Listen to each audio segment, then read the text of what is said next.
Welcome. Welcome, everyone. It is so good to see you. It is great to see such a fantastic turnout for this event. Welcome to our discussion on alternative voting methods and why you may or may not want to implement them.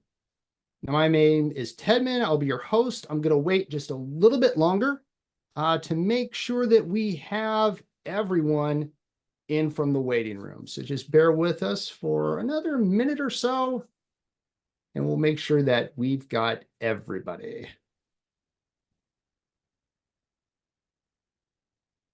Okay.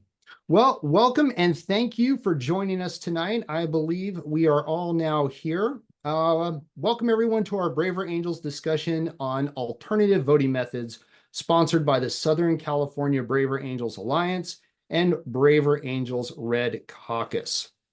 Tonight, you will hear about 3 different alternative voting methods, how they work, how they would likely alter our elections, as well as why you might want to consider leaving our voting method the way it is.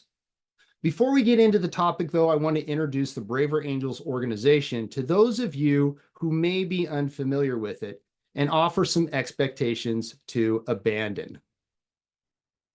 Braver Angels is an organization created to bring Americans together, bridging the partisan divide and strengthening our democratic republic. It does that by sharing the skills for better listening to, speaking on, and understanding of political viewpoints that can be very sensitive.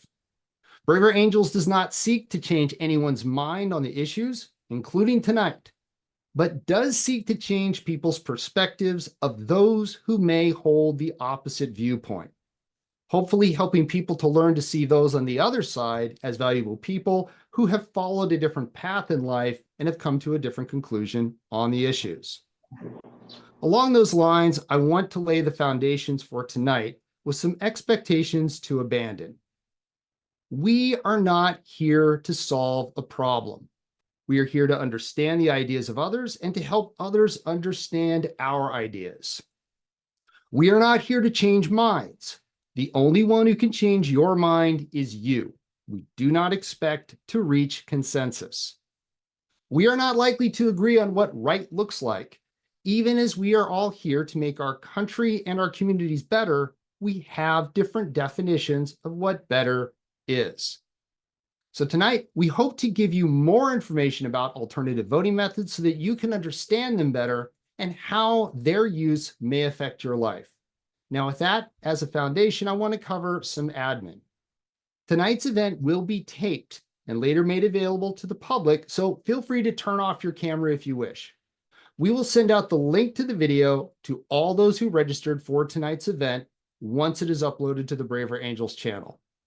We will be keeping all of our audience muted throughout the entire event, so please help us by keeping yourself muted as well. You will be able to ask questions to the panelists via the chat, but you will only be able to chat to our staff and not to each other or the panelists. We will also be providing you information via the chat, so please keep your chat open. Closed captions have been made available, and you can turn those on for yourself via your Zoom icons. Click on the 3 dots and select the closed captions. Now, tonight, we are going to hear from 4 prominent activists, each one supporting a different voting method. We will first hear from Steve Chesson, the president of Californians for Electoral Reform and advocate of the ranked choice voting method. Then Felix Sargent, the former chairman of the board for the Center for Election Science, an advocate for approval voting. Then Sarah Wolk, the founder and president of the Star Voting Alliance and an advocate of the Star Voting method. And then Phil Izon of Alaskans for Honest Elections, an advocate of the idea of maintaining our current voting methods as they are. Our current election method is known as plurality or first past the post. Now, each speaker will introduce their voting method and discuss their thoughts on their own and other voting methods for 15 minutes each. Then, beginning with Steve, we will have a series of prompts and responses where each speaker can respond to points and concepts raised by the other panelists. And following that, I will be asking the panelists your questions, ensuring our speakers are given equal time and opportunity to respond. Again, my name is Tedman, and I will be your host, but I have a whole team of other people working to put on this event, and they will likely prove very important to you. Abe Dana is our troubleshooter and has put a cell phone number in the chat box. If you have any technical difficulty during the call, you can reach out for help by calling or sending a text to that number. We have several participant managers supporting us today: Brady Young, Jordan Smithwick, Sarah Yu, and Anne-Claire Frank Cisse. If you have a question for our panelists and your last name begins with the letters A through K, then send your question to Brady Young. If your last name begins with the letters L to Z, then send your question to Sarah Yu. Our participant managers will be combining similar questions and ensuring that all our panelists are engaged. And I will be asking your questions to the panelists. We will not likely have time for all of your questions, but you will be provided with the contact information of all of our panelist organizations so that you can reach out to them directly. If your question does not get asked, I want to assure you it is because we are trying to cover all the ground we can, and we're not trying to censor any viewpoint. And we are looking for questions of curiosity, answers that would help you understand these voting methods better. So please send those instead of statements or gotcha questions. Also, the questions are not first come, first serve. So I would challenge you to listen to our speakers first before submitting your questions. All right, one last point of clarification before we begin.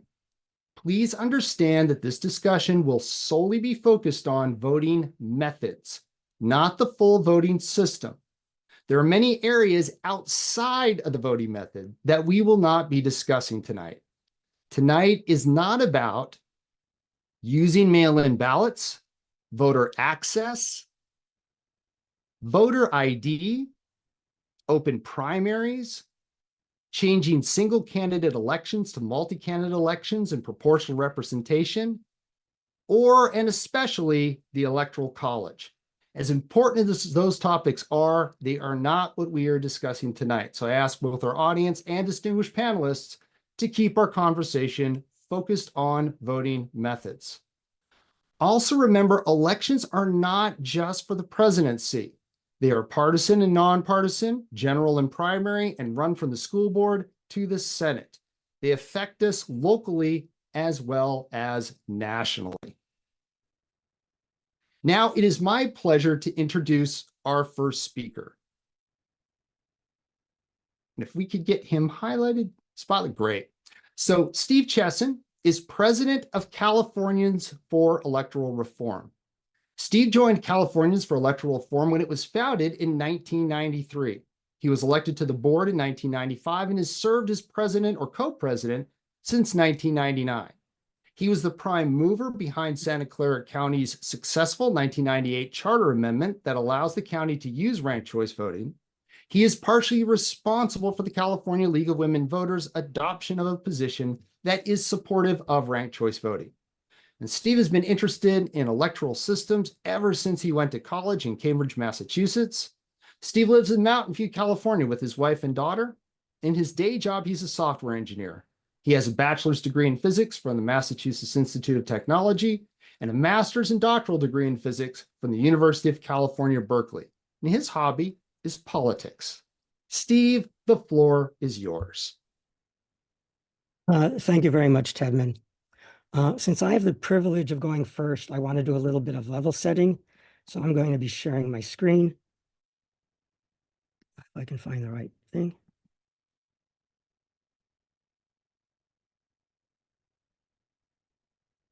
Okay. First off, there is no perfect voting system. It's been mathematically proved that there is no perfect system. You can look up those theorems on the internet. I'll post them in the chat so you can save them. And now I got to go find the chat, but I'm sharing my screen. There it is. And I have to chat to everyone. And I have to post that. And I apologize that I'm narrating what I'm doing. Okay. Anyway, I like to say that perfect electoral systems are like perpetual motion machines. They don't exist, but that doesn't stop people from trying to invent them. All systems, you can construct pathological cases for all systems, but some have more and or worse pathologies than others. So a choice of voting system boils down to a choice of values. Some of the values that are important to me and my colleagues are that a voting system should support majority rule, meaning that if a cohesive majority of voters prefers one candidate over all others, that candidate should win. It should encourage sincere voting rather than strategic voting. I shouldn't have to worry that voting for my most favorite candidate might help my least favorite candidate, or that voting for a second favorite will hurt my most favorite. I shouldn't have to engage in lesser of two evils thinking. It should provide incentives that discourage negative campaigning. That is, it should encourage candidates to focus on issues instead of throwing mud at each other. And it should discourage stealth candidates. It should not elect someone who is everybody's second choice, but no one's first choice, as that encourages candidates to be bland and hide their true positions so as not to offend anyone. This isn't a complete list. I'll probably discuss others in the second and third parts of this discussion. Frankly, I think ranked choice voting upholds these values better than the alternatives, so let me make sure that everybody understands ranked choice voting. By the way, ranked choice voting is not a new system. It was invented around 1870 by an MIT professor who called it preferential voting. It also gained the name of instant runoff voting because ranked choice voting simulates a staggered series of runoff elections. It was used in Queensland, Australia in 1893, and it went nationwide in Australia in 1919 and continues to be used to this day. It's also being used by the Republic of Ireland since, I think, the 1920s. It was used in the first part of the 20th century in the United States, but then its use fell away. But it's making a resurgence now that is relatively new.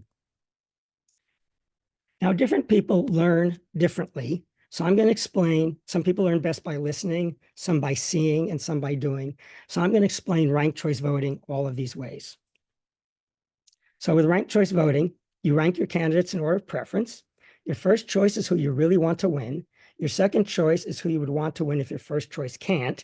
Your third choice is who you would want to win if your first two choices can't win, and so on and so forth for as many of the candidates as you want to rank. You do not have to rank all of them at all. Ballots get sorted by first choice. If someone has a majority, they win. Otherwise, we eliminate the last place candidate and we count all the ballots again. If your first choice is still in the running, your ballot stays with your first choice. But if your first choice was eliminated, then your ballot moves to your second choice. Now, if someone has a majority, they win. Otherwise, we repeat the process. And since some people learn better by seeing, I'm now going to share a video. Where did the share screen go? There it is. Okay, I'm going to share a short video that was prepared by Minnesota Public Radio.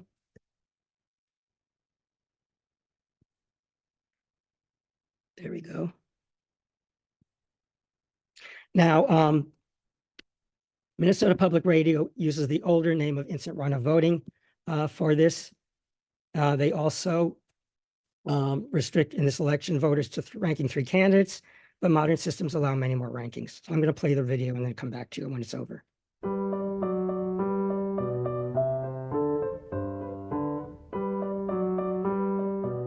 Vote for your favorite color. The instant runoff way. I just want to make sure everybody can hear that, right? Tedman, can you Yes, hear it's good. It's good. Sorry, Thank you. Steve. Yep, we're good. Instead of voting for just one color, you get to rank your top 3. Well, purple is the best, but if I can't have purple, then I want blue. And if neither of those wins, then I guess I could live with yellow. Now let's count up everybody's votes. Under instant runoff rules, it's not enough just to get the most votes. You need a majority. More than 50% of the votes. So, purple's ahead, but it only has 7 votes. It needs at least 11 to win. So we eliminate whoever's in last place. Sorry, yellow fans, we're going to your second choice. 2 more for pink, 1 for purple. but no one has 11 votes yet. Still no majority. Bye-bye, blue. 3 for purple, 2 for pink. And we have a winner. The instant runoff way.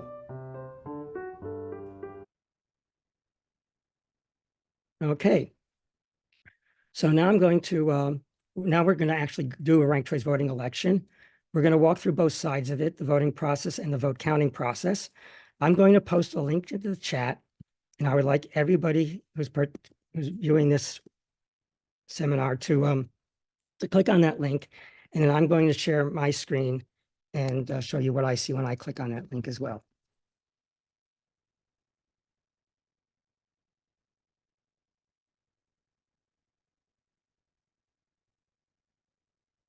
Okay. We're going to be electing the mayor of Candytown. So I want everybody to rank their choices. The candidates are Skittles. You may see them on a different order on your screen. Skittles, Milky Way, Kit Kat, Snickers, and Sour Patch Kids. Let's see, I'm going to vote for Kit Kat first, and then maybe Milky Way second. I'm sorry, Kit Kat first. There you go. Milky Way second. Oh, no, I don't want Milky Way second. I want Snickers second. And then Milky Way. And then Skittles. And then Sour Patch Kids is my last choice. And then I'm going to submit my ballot. And I'm going to give everybody a few more seconds to submit their ballots. And then we'll walk through the results. I do want to point out that we're not the only people who voted in this election. Many others have already voted. And so you can see a lot more ballots than there are people who are actually participating in this Zoom meeting. So I'm going to click on preliminary results, and I'm going to post the link in this chat in case you have lost that as well. You can click on that to get the results. Okay, I'm going to dismiss this. So I need to stop the animation. There were 480 people who casted votes in this election. The votes needed to win a majority is 241. There's a spoiler alert here that's already telling us that Snickers is going to win. I apologize for that. But in the first round, we're just counting up the first choices. We see Snickers is in the lead with 148 votes. Kit Kat is in second place with 107. Sour Patch Kids third with 93. Milky Way fourth with 75. And Skittles with 57. Now, if this were a plurality election, we would declare Snickers the winner. But this is not. We want to make sure whoever wins has a majority. So we're going to eliminate the candidate who came in last, which is Skittles. Now, if your first choice was some other choice, like my first choice was Kit Kat, so even when Skittles is eliminated, my ballot is still going to stay with Kit Kat. But if your first choice was Skittles, when Skittles gets eliminated, your vote will go to your next choice. So 15 people who voted for Skittles first had their second choice of Milky Way. 18 had their second choice for Sour Patch Kids. 7 had their second choice for Kit Kat. And 15 had their second choice for Snickers. Still no majority. So now we eliminate Milky Way, and those ballots get transferred. Still no majority. So now we eliminate Sour Patch Kids. And finally, Snickers gets pushed over the line and gets a majority. Now, you might say Snickers got the most votes in the first round, so why bother with rankings? Well, someone who leads in the first round may end up losing to a candidate who gets more votes from supporters of other candidates as they are eliminated. Snickers did not have a majority in the first round, and we didn't know who the majority winner was going to be until we went through the rankings and eliminated lower vote-getting candidates. Note that Snickers had to win by being the second or third or even the fourth choice of voters whose first choice was something else. The voting system also affects how people campaign.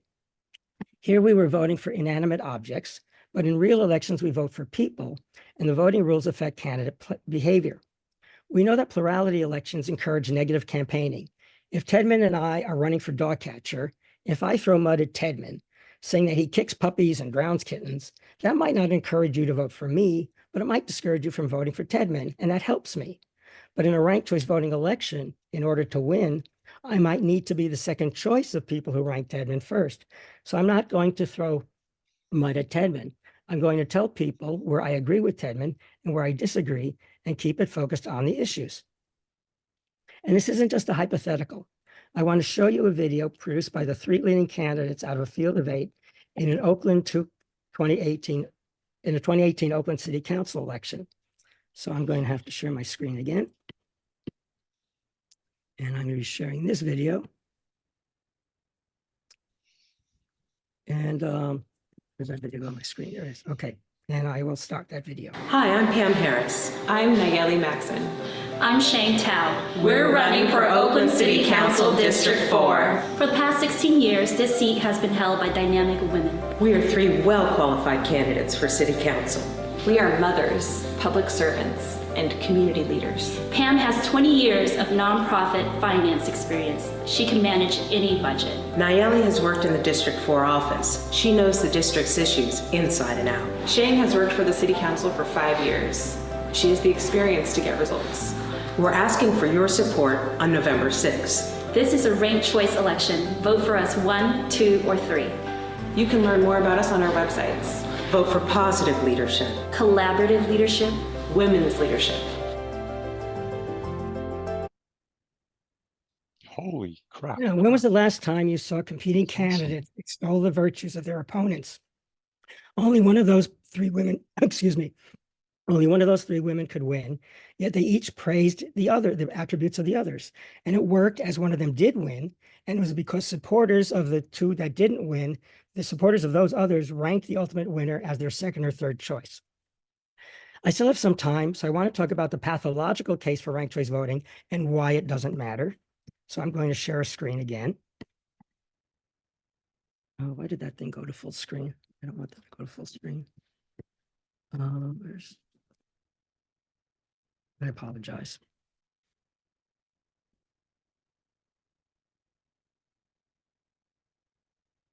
Okay, it's got a fancy name called non-monotonicity. Oops, I'm going to start at the very top. Okay, consider that we have 3 candidates for mayor of any town: Jill, Bill, and Rob. Rob is running a very negative campaign. Jill and Bill makes me ill. Jill's internal polling shows that she's ahead with 37% of the vote, and her supporters rank Bill second and Rob third. Bill is in second place with 32% of the vote, and his supporters rank Jill second and Rob third. And Rob is in third place with 31%. And his supporters rank Bill second and Jill third.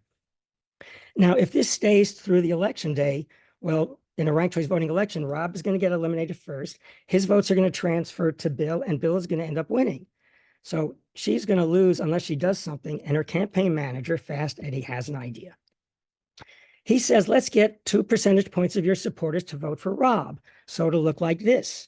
Now, Bill will be in last place. And when he gets, because Rob will have 31% of the vote and Bill will have only 32%. So when Bill gets eliminated, his votes will bubble up to Jill and Jill will win. What could possibly go wrong? Well, first of all, maybe she can't get enough of her supporters to agree to this. Instead of 2 percentage points, she only loses half a percentage point. Rob is still in last place, so Bill wins. Or maybe her supporters like the idea so much, it goes viral, and too many of her supporters decide to do this. So now Jill is in last place, and she loses.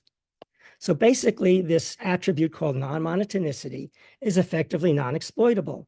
Jill basically had to know how everyone will vote. Maybe polling will tell her, maybe not. And the right conditions have to exist. She has to be in first place with Bill and Rob second and third.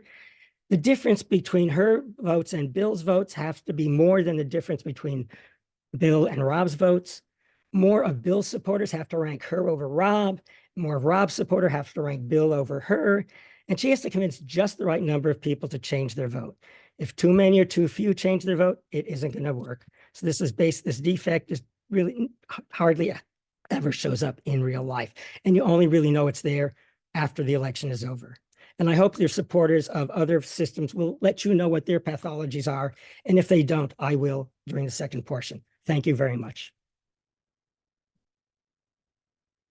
All right, Steve, thank you so much for that, getting us started. Our next speaker is going to be Felix Sargent. Now, Felix is the former chair of the board of the Center for Election Science, having served on the board from 2017 to 2023. He has a bachelor's degree in economics and lives in San Francisco with his family and works as a head of software engineering. Felix, the floor is yours. Thank you so much, Tedman. It's a pleasure to be speaking in front of everyone. Give me a second while I just share my screen and get these slides going. Does that look okay? I'm trying to be... That looks good. Okay, it's going to be Oh, okay, so it's up here. So I'm gonna try to point over here. There we go. Just so that you can like see my face and also see the slides at the same time. Most of it I'm just going to be talking, and hopefully the slides are just kind of a little help for as we refer to things. So I already have my introduction, so I'm going to skip that for you. So I'll tell you a little bit about the organization I work for, or I used to be a big part of, the Center for Election Science. We're national, nonpartisan, nonprofit focused on voting reform, and we managed to get approval voting passed in Fargo, North Dakota in 2018 and St. Louis, Missouri in 2020. So I want to thank Steve Chesson for the introduction he gave before. I'm sure for everyone's video, they're going to be giving a little bit of a breakdown as to why do we do this, right? Why have every single one of these presenters decided to dedicate their lives into trying to figure out how to actually fix this problem? And I first got into it when, and excuse my politics, but it's just transparent of it.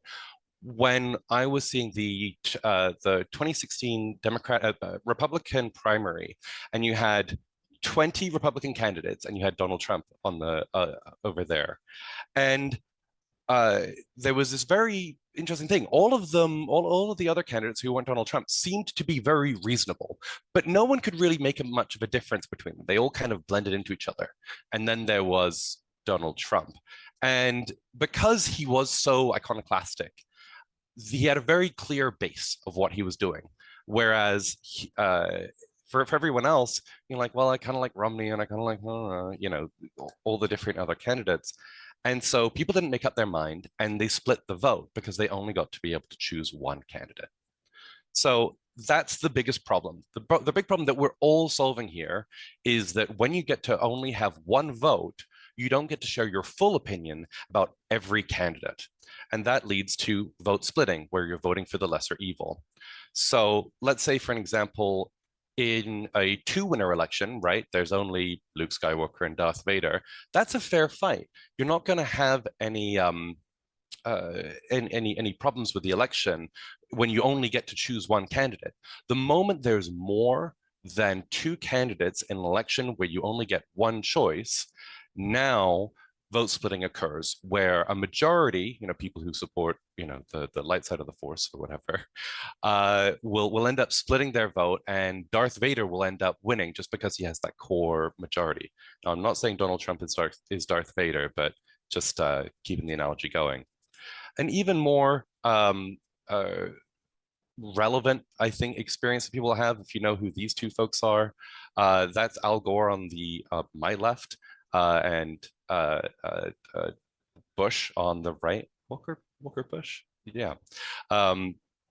In this election, in Florida, there was an incredibly small margin of victory for George W. Bush, 537 votes, where Ralph Nader received 97,488 votes, right? If Ralph Nader were not in that election, those Greens most likely, or at least 537 of those Greens, would have voted for Al Gore, the Democrat, and Al Gore would have won the election overall. Vote splitting is the #1 problem we have in the elections that we have today in America, and they are outrageously common. It's not something you think about, but as a simple metric, anytime there's an election where someone wins with less than 50% of the vote, then that means that there is a possibility that because there were more candidates involved, that the vote was split. In our research, we found that that's happened in, I think, over 50% of elections in the United States. And please, I'm off the top of my head, we have a blog post on our Center for Election Science website. It is pervasive because very often more than two candidates run for an election. So we're going to take a step back first and talk about voting theory. There are two big phases of an election. There is first collecting the information from the voters, right? What are their preferences? And we can grab that in various different ways. And then there's tabulation. How do we figure out, we have this big bundle of preferences, how do we add them all out and figure out a winner, right? So the biggest, the main two ways to vote, I think kind of the only two ways to vote in this way, unless it's kind of random, is going to be rating a candidate, where you say like, I like this candidate, I don't like this candidate, I like this candidate 5 stars, or 10 points or 3 points, or ranking a candidate. When you when you do ranking, the methods that use this are ranked choice voting, instant runoff, Borda, Condorcet. You're saying this is my first, second, third, fourth. You're giving an order of preference. You're also not describing any information about like, well, I really like my first, but I only kind of like my second. You're just saying first, second, third, fourth. Also, in ranked choice voting, they don't tell you this, but you should never rank any candidates that you don't like, right? Don't rank candidates that you would not ever want to be elected, right? But it also means that when you, let's say all of your preferences have been eliminated, now your vote has been wasted. It didn't actually end up going to anyone. So there's a trade-off as to how deep you rank through your system. Then there's rating, which is used in plurality, where you only get one choice, which is bad. And you should uncap it. There's approval voting, where you get as many choices as you like, and then things like star voting or score voting, where you give a numerical score to all of the various different candidates. And I won't go into that too much because, of course, Sarah is going to be giving her presentation. But effectively know that they're all basically in the same category. So the biggest thing that I want to get through about the difference between ranked choice voting and approval voting, not that I'm having a go at them, but just to be very clear, is are you having a relative preference between different candidates, or do you have an absolute preference, right? And this is where kind of we differ, Steve and I think people have an absolute preference, right? They know kind of how much they like that candidate. It might be informed by the other candidates that are in that race, but ultimately I can say like, hey, well, if this candidate's in there, then they're a 5-star candidate and that candidate's a 3-star candidate. I think it's also important for us to talk about our values. It's kind of what Steve did at the end of his conversation. What are we trying to measure when we vote, right? You're not just trying to say, I like this person more than that person. You're ultimately trying to say, this is kind of the world that I want, or here are the people I like, and here are the people I don't like, right? That's the information that you're trying to give to the electoral system. And, we need to make sure that that distinction is very explicit rather than implicit. So let's say, well, I gave someone my 5th choice on a ranked choice voting ballot. Do I actually like them? It's very ambiguous when you give that information over to their tabulation system. So, sorry to get into more detail. A rank is an exclusive score, right? So if you have a series of, if you give a bunch of rating, then you can actually get the rankings there. So let's say I have 5-star, 4-star, 3-star, 2-star, 1-star candidates all lined up, and that's my preference.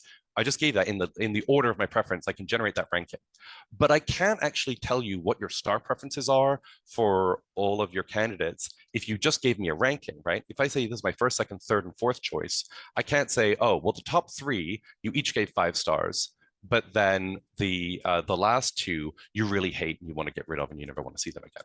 So just know that when you rank a candidate, you're giving more information. When you rate a candidate, you're giving them more information than when you rank a candidate. And so rating intrinsically is better every single time, because even if you want to do a ranked choice voting election, you could do that by gathering ratings first. Then there's this question of how much fidelity do we need, right? So let's say we have a score election. We could say, okay, from 0 to 100, what do you think of this person?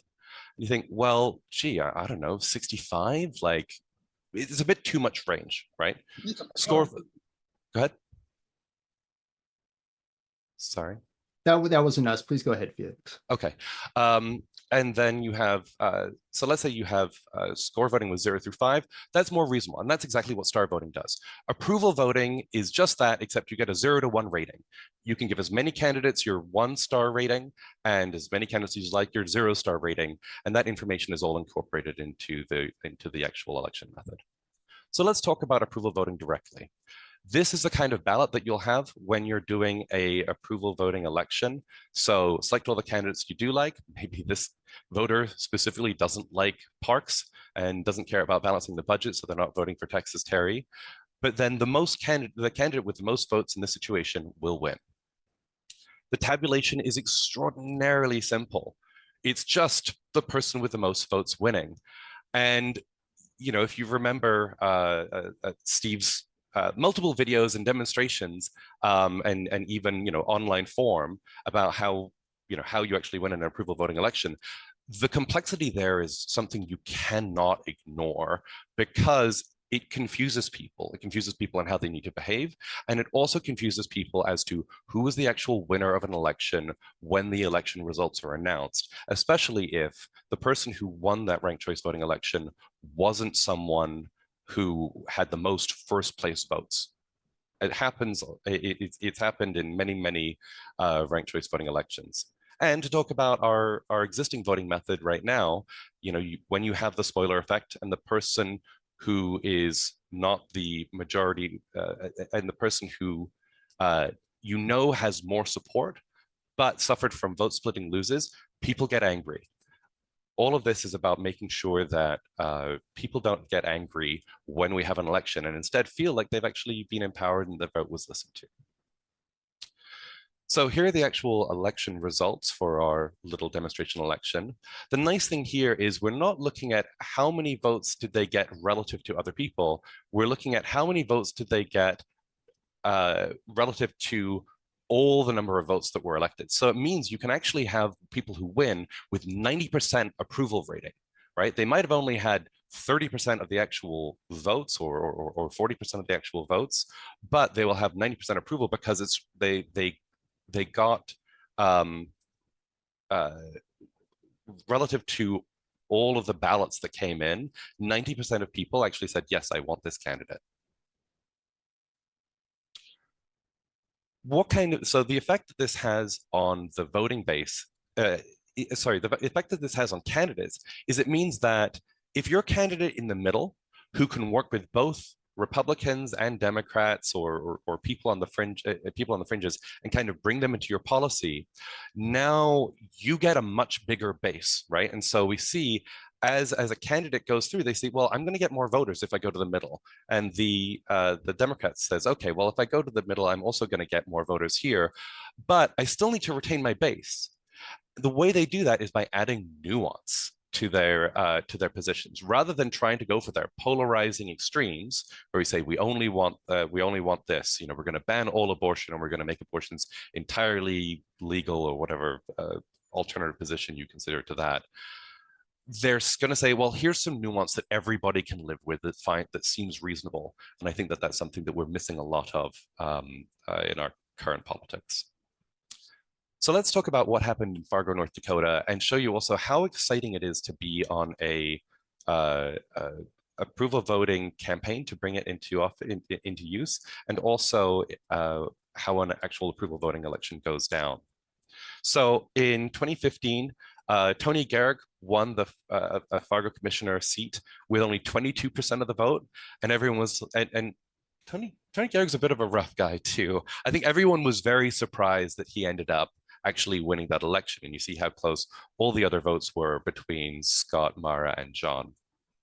So the rest of the city council ended up creating a city commission to study voting methods, and Jed was the chair of that commission. He reached out to the Center for Election Science and ended up convincing everyone else on that commission to move forward with approval voting. But now Tony Garrick's on that commission, and ended up putting it in the trash can and never moving forward with it. Now Jed said, "I know that this can win. Let's put it on the ballot." So we created a campaign to get it in there and build community support.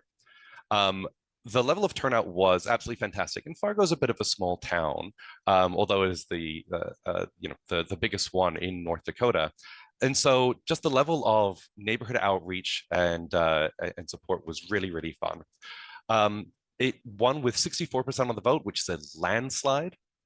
And here's a little video from the PSA that they put out to educate people about about approval voting and why it's going to be effective in their this time upcoming 2022 primary election.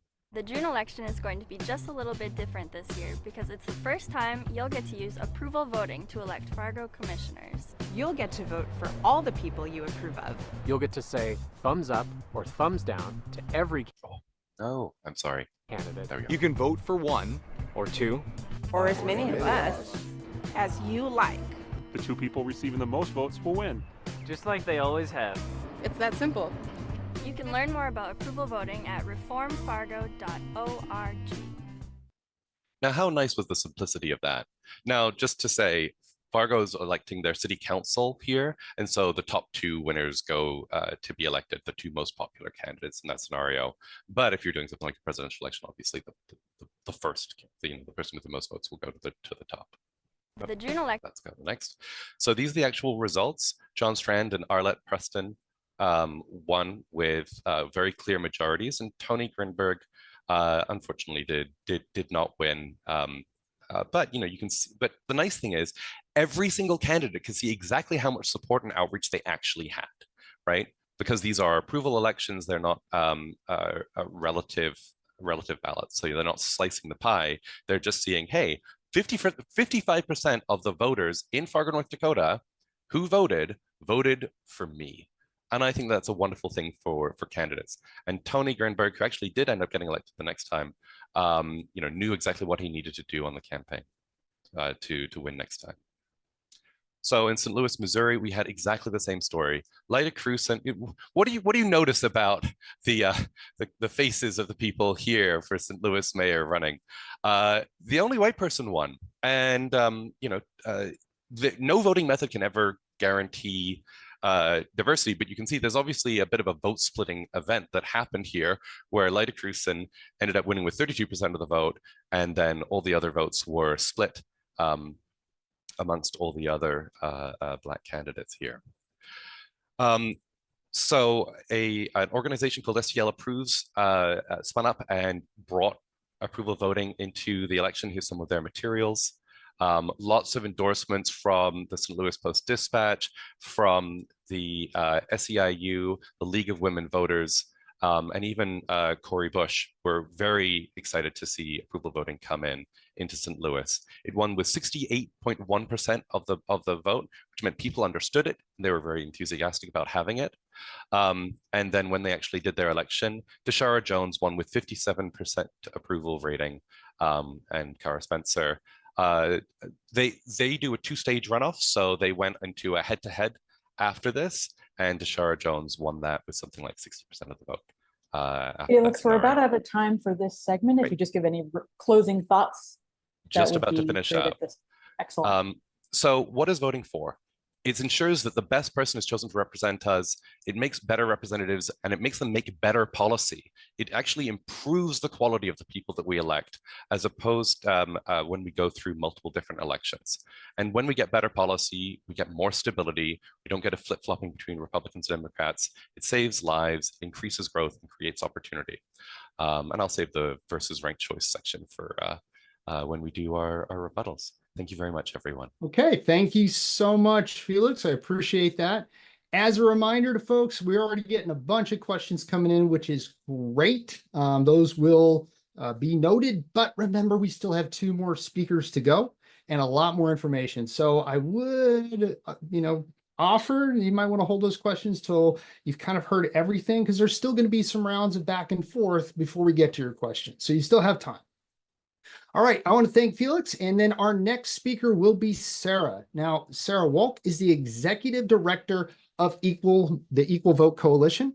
A dedicated community organizer, Sarah has been a leader in the Oregon movement for voting reform since 2016, when she was elected to chair the Ranked Choice Voting Oregon Research Committee on Alternative Voting Methods.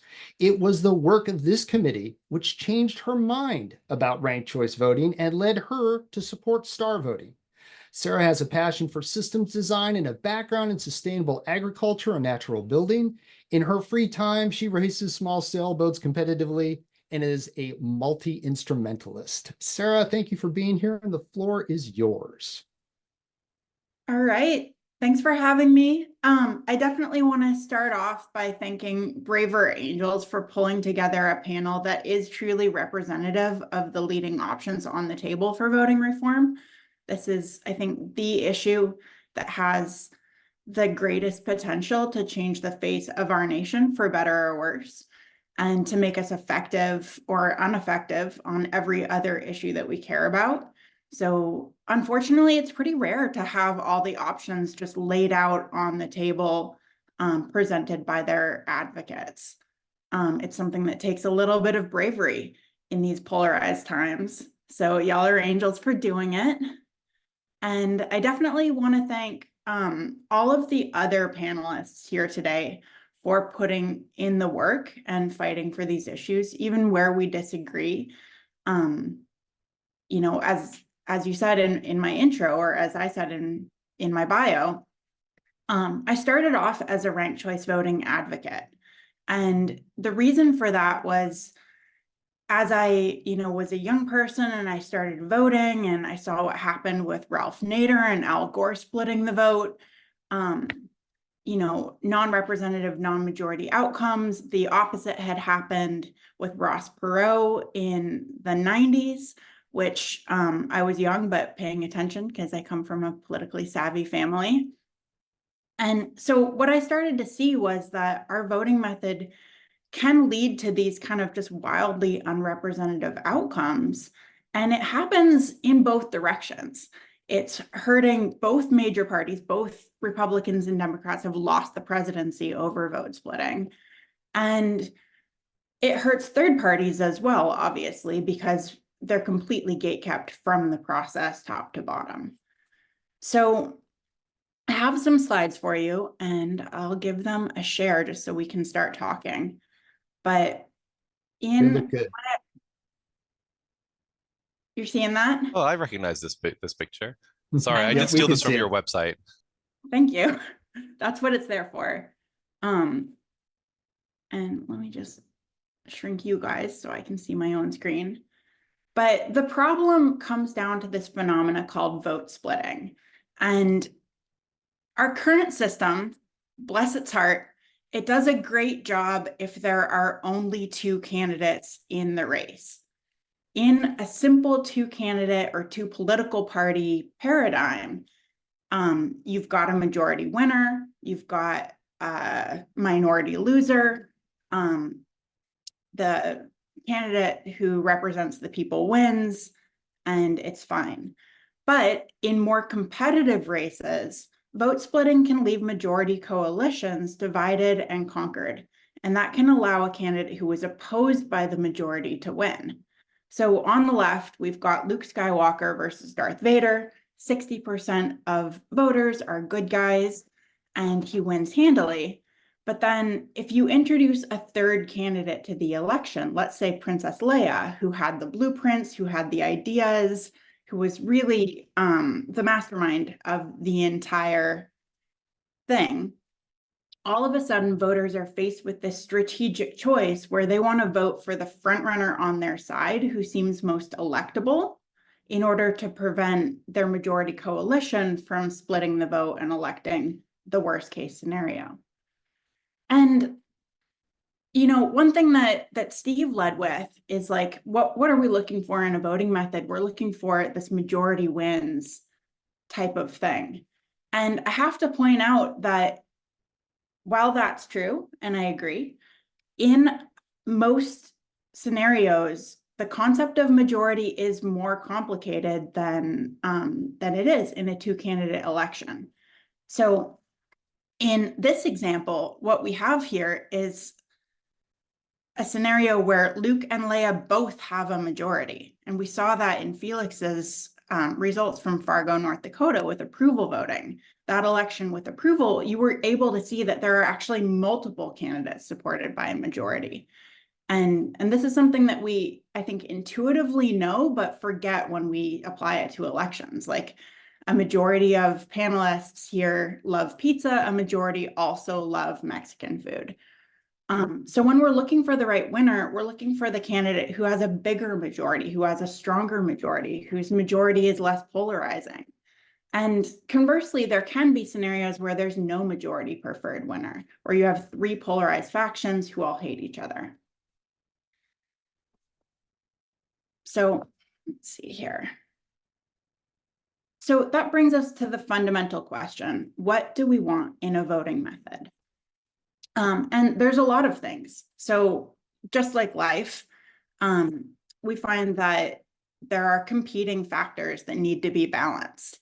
For example, we love how simple our current system is, but if we go with just the simplest voting method, we're going to sacrifice other things to get that. So we have these 5 pillars at the Equal Vote Coalition. And I guess just to introduce who we are, the Equal Vote Coalition is a national nonpartisan nonprofit focused on fighting for true equality in the vote itself. Our mission is that the vote should not play favorites, no matter who you are, where you are, or how you affiliate. And our pillars are that voting reforms should be simple. It should be easy to vote, easy to understand the results, easy to tally those results, easy to implement and audit. Those are fundamental things we don't need to sacrifice with voting reform. But it would also be nice if we could be honest as voters, if it empowered honest voting and made it safe to vote your conscience. And that comes down to incentives. Is the voting method actually incentivizing or empowering voters to give the information that we need to find that representative winner? So good data in, good results out. It also needs to be expressive enough that we have the data we need. So voters need to be able to express their full opinion. And there is a bit of a range of like how expressive is expressive enough. Approval voting is, even with a traditional looking ballot, it's worlds more expressive than our current system. And then we want the voting method to be accurate.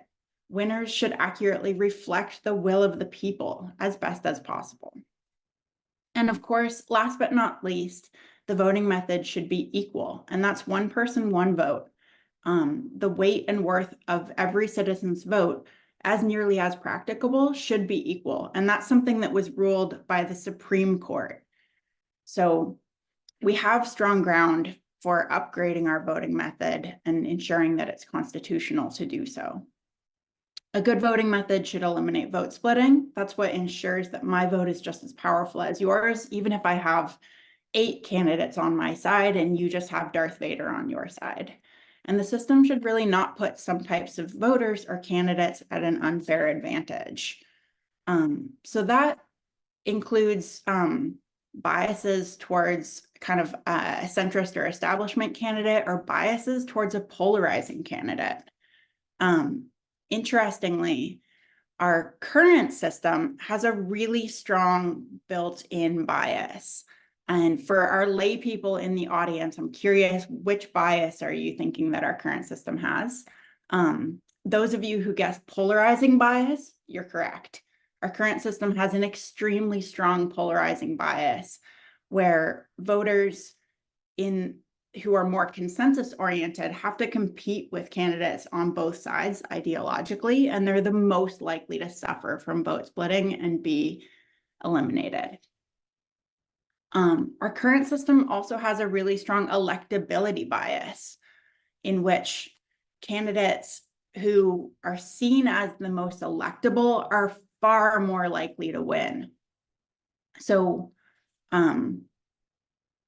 voters really have to pick that front runner on their side who's raised the most money, who has the best name recognition, who has the party endorsements or whatever it may be in your location that generally determines elections. But if we want better voting, if we want better outcomes and a better world, we need to empower voters to vote their conscience, to vote on the issues, to research the candidates, and to take that information into account. So the Equal Vote Coalition, we recommend star voting as our flagship recommendation. As you can see in this 5-pointed flower, star voting really lands right in the middle of maximizing all of these different considerations. But we also support some other good methods, approval voting, what Felix just presented from the Center for Election Science. We endorse approval voting as well. We also endorse ranked robin and better ranked methods.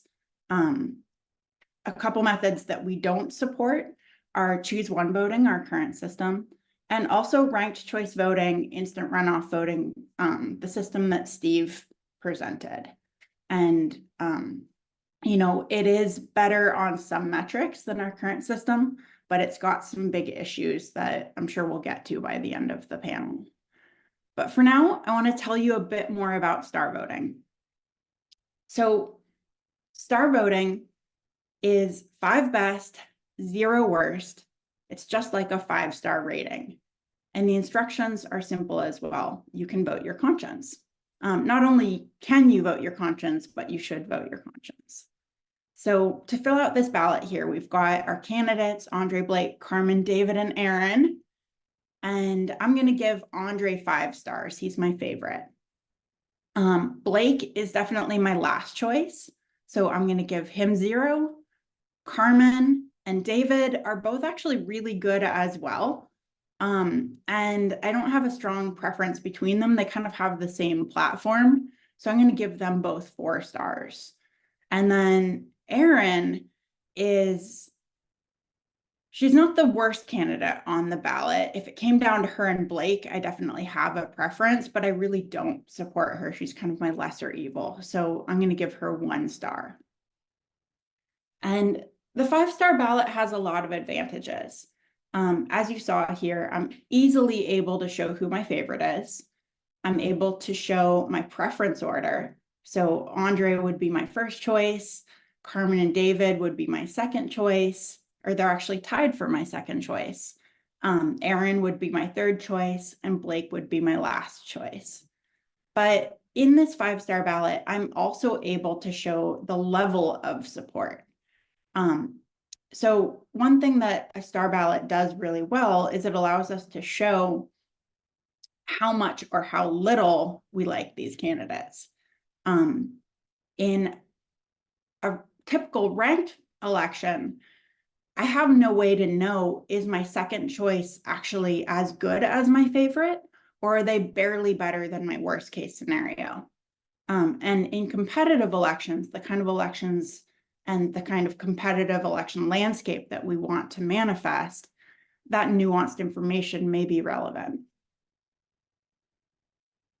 So how is star voting counted? It's a 2-step process. First, we've got a scoring round and then an automatic runoff between the 2 highest scoring candidates overall. So looking at this left panel, the 2 highest scoring candidates overall are our finalists. So we've added up all of the scores from all of the ballots, and Carmen and Blake advance to the next round.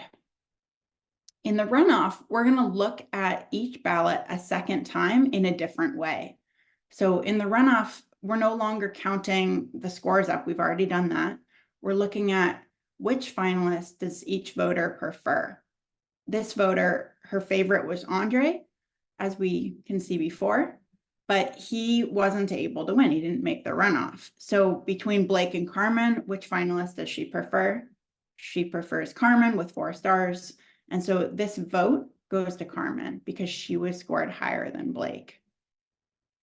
And star voting is, you know, one way to think about it is that the scoring round kind of works like a primary, where we're figuring out which candidates have the strongest, most broad support. And then that second round is a top 2 runoff, just like a top 2 runoff used around the country currently, where your vote is 1 vote, 1 person, 1 vote, and the finalist with the most votes wins. So we get really traditional looking results, and we don't have to have 2 elections to get there. We're able to do star voting all in 1 election if desired. So it does empower us to eliminate the primary, especially in nonpartisan elections.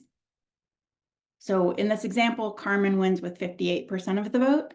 Blake loses with 37%.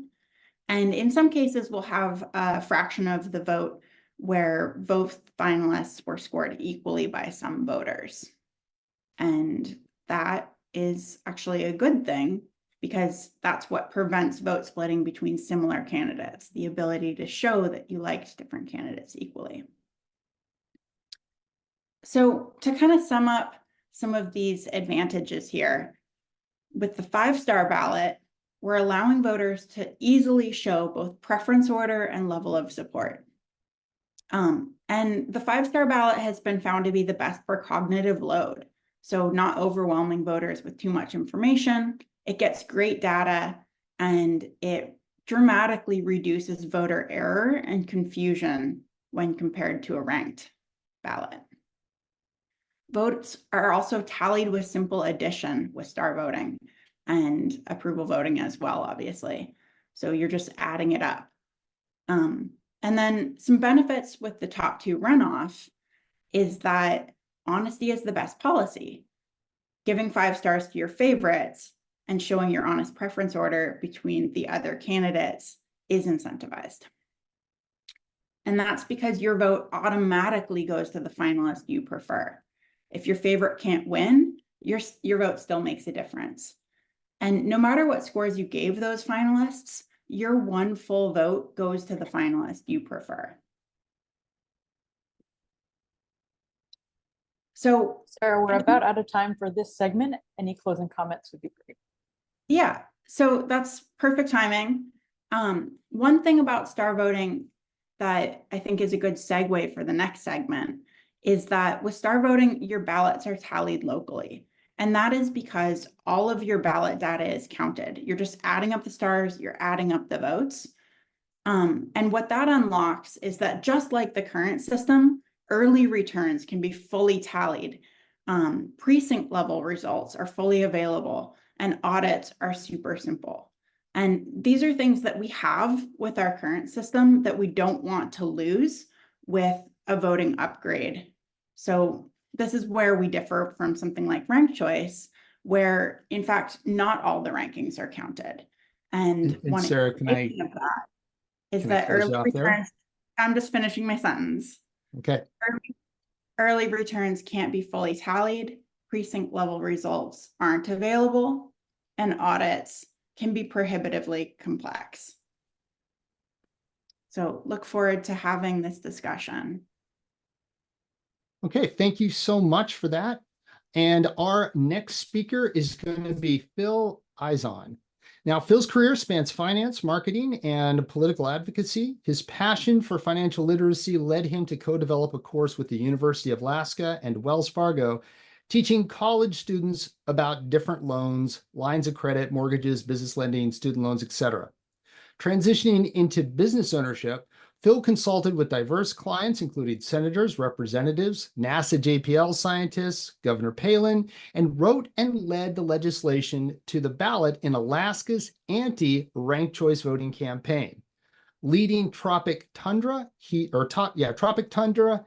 champions technology solutions for complex U.S. projects in business and politics. Now, Phil's been involved in the drive against ranked choice voting. His expertise in advocating against ranked choice voting has included presenting to presidential candidates, U.S. congressional members, state legislators, and multiple secretaries of state, influencing audiences in Alaska, Arizona, California, Washington, D.C., Georgia, Florida, Hawaii, Idaho, Illinois, Missouri, Montana, Nevada, Oklahoma, Oregon, Texas, and Utah. And he published a field manual on ranked choice voting titled Ranked Choice Voting: Illusions of Choice. Phil, the floor is yours. Thank you very much. That was probably one of the better introductions I've ever had. It's kind of weird, because like when I first started this process with ranked choice voting, it wasn't because of I was interested in politics. It was because my grandfather, who he's still alive today, but unfortunately he was dealing with cancer at the time. Here in 2022, I didn't know he had cancer, and so he didn't disclose that information to me.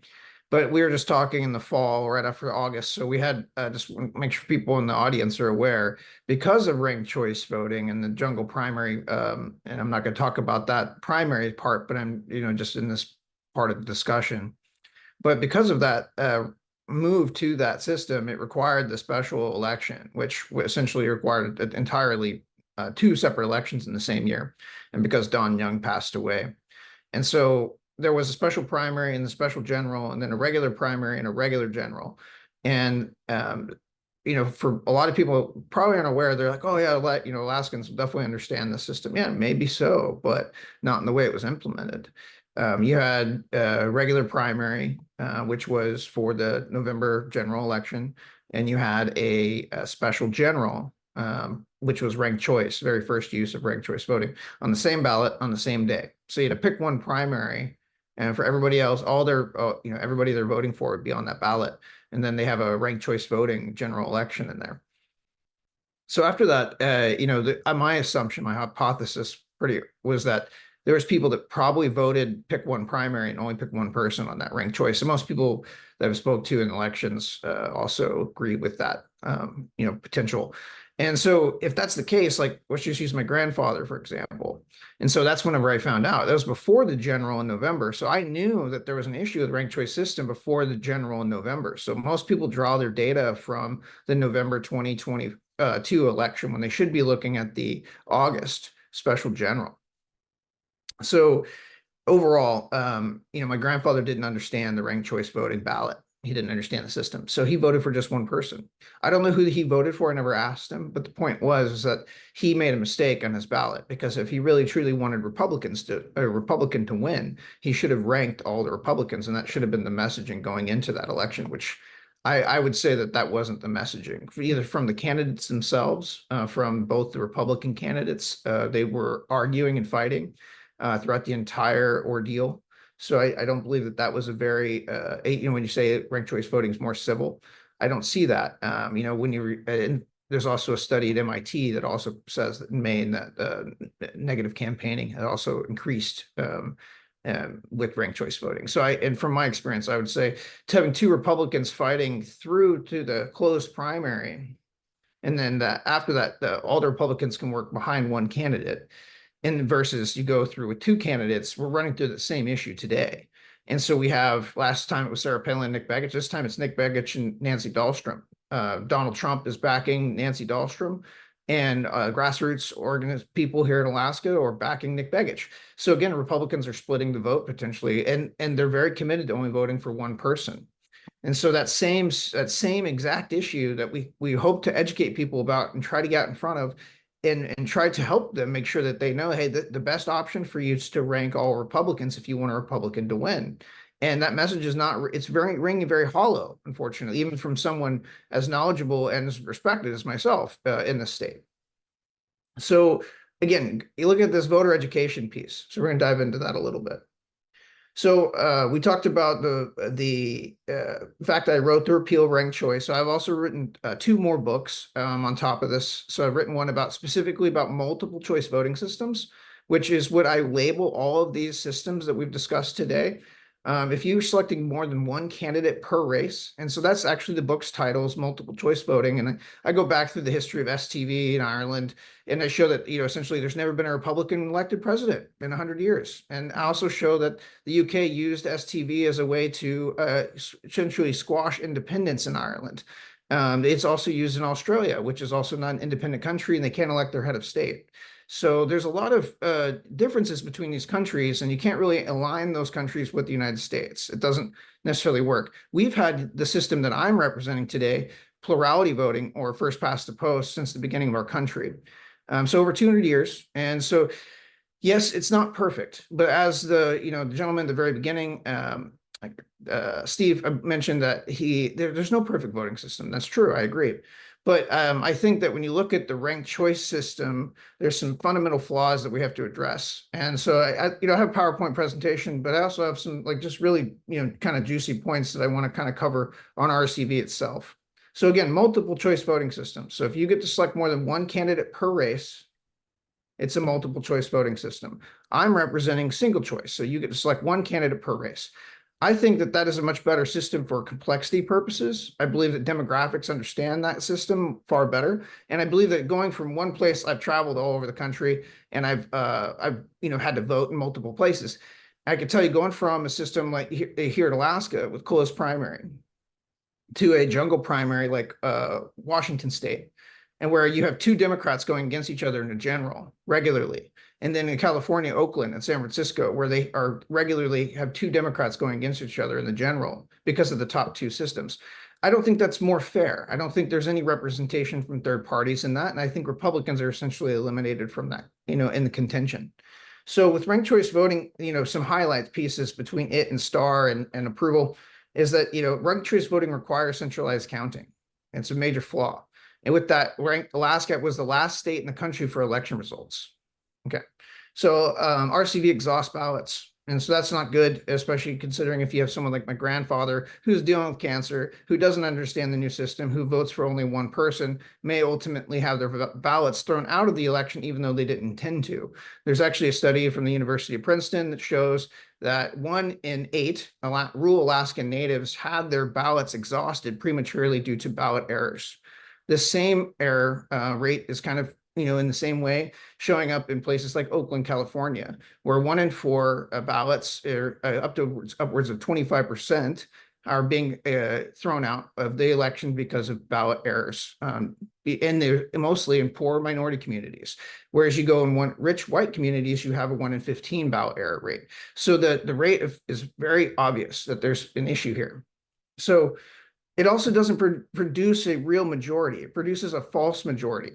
And that's part of my other book. It's called Manufactured Majority. It talks about how Mary Peltola and Lisa Murkowski both claim that they got over 50% of the vote, which is what, the ranked choice voting people claim. But it's not an absolute majority. Absolute majority is an actual election term that has to do with getting over 51% of the total votes cast. The key point there, total votes cast. If you're not getting over 50% of the total votes cast, then you are not getting a majority. So if you are exhausting ballots from the election, which happened both in Lisa Murkowski's election and Mary Peltola's election, again, they both claim they got over 50%. You include the exhausted ballots back in, neither one of them crossed the 50% threshold. So it's not a real majority. It's false. You're throwing people's votes out. You're changing the denominator of the election to make sure that you can claim you got a majority.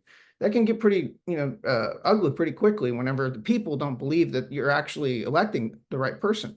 For instance, in Oakland, California, the mayor who was brought up at the beginning, Tao, she won her election, but she's actually the first mayor in Oakland's history to face a recall. And she just had her house raided by the FBI for fraud. So I don't know if she's necessarily like a highlight for ranked choice voting. And she only got elected with 1/3 of the vote. And I'm in direct communication with the recall people who are Democrats. And we're very supportive of them. We hope that they are successful, not only in recalling their mayor, but they're also moving on to repealing ranked choice voting, which I'm very excited about. So I don't think that most people should be very open-minded to the idea that ranked choice voting is a new system either. It's not from the 1870s either. The first use of ranked choice voting was in 1299 via Copeland's method. So the newest system here is star voting.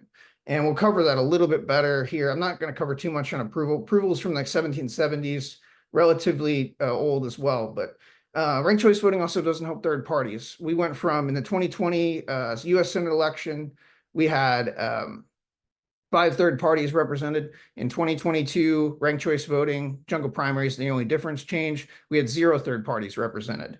There's also no evidence that shows that ranked choice voting has helped third parties win elections in the United States. Doesn't increase turnout. Alaska had, after all of this, after everything, we spent $11 million, which was 328% more expensive than every election ever. So ranked choice voting is not cheaper. After all that, with more election machines and everything else, we're the last state in the country for election results, and we had the lowest voter turnout in the history of the state. These data points are not things that were just, somebody just gave them to me. I researched them. I found this information because I believed it was important. And a lot of the information I've covered about minorities is also important.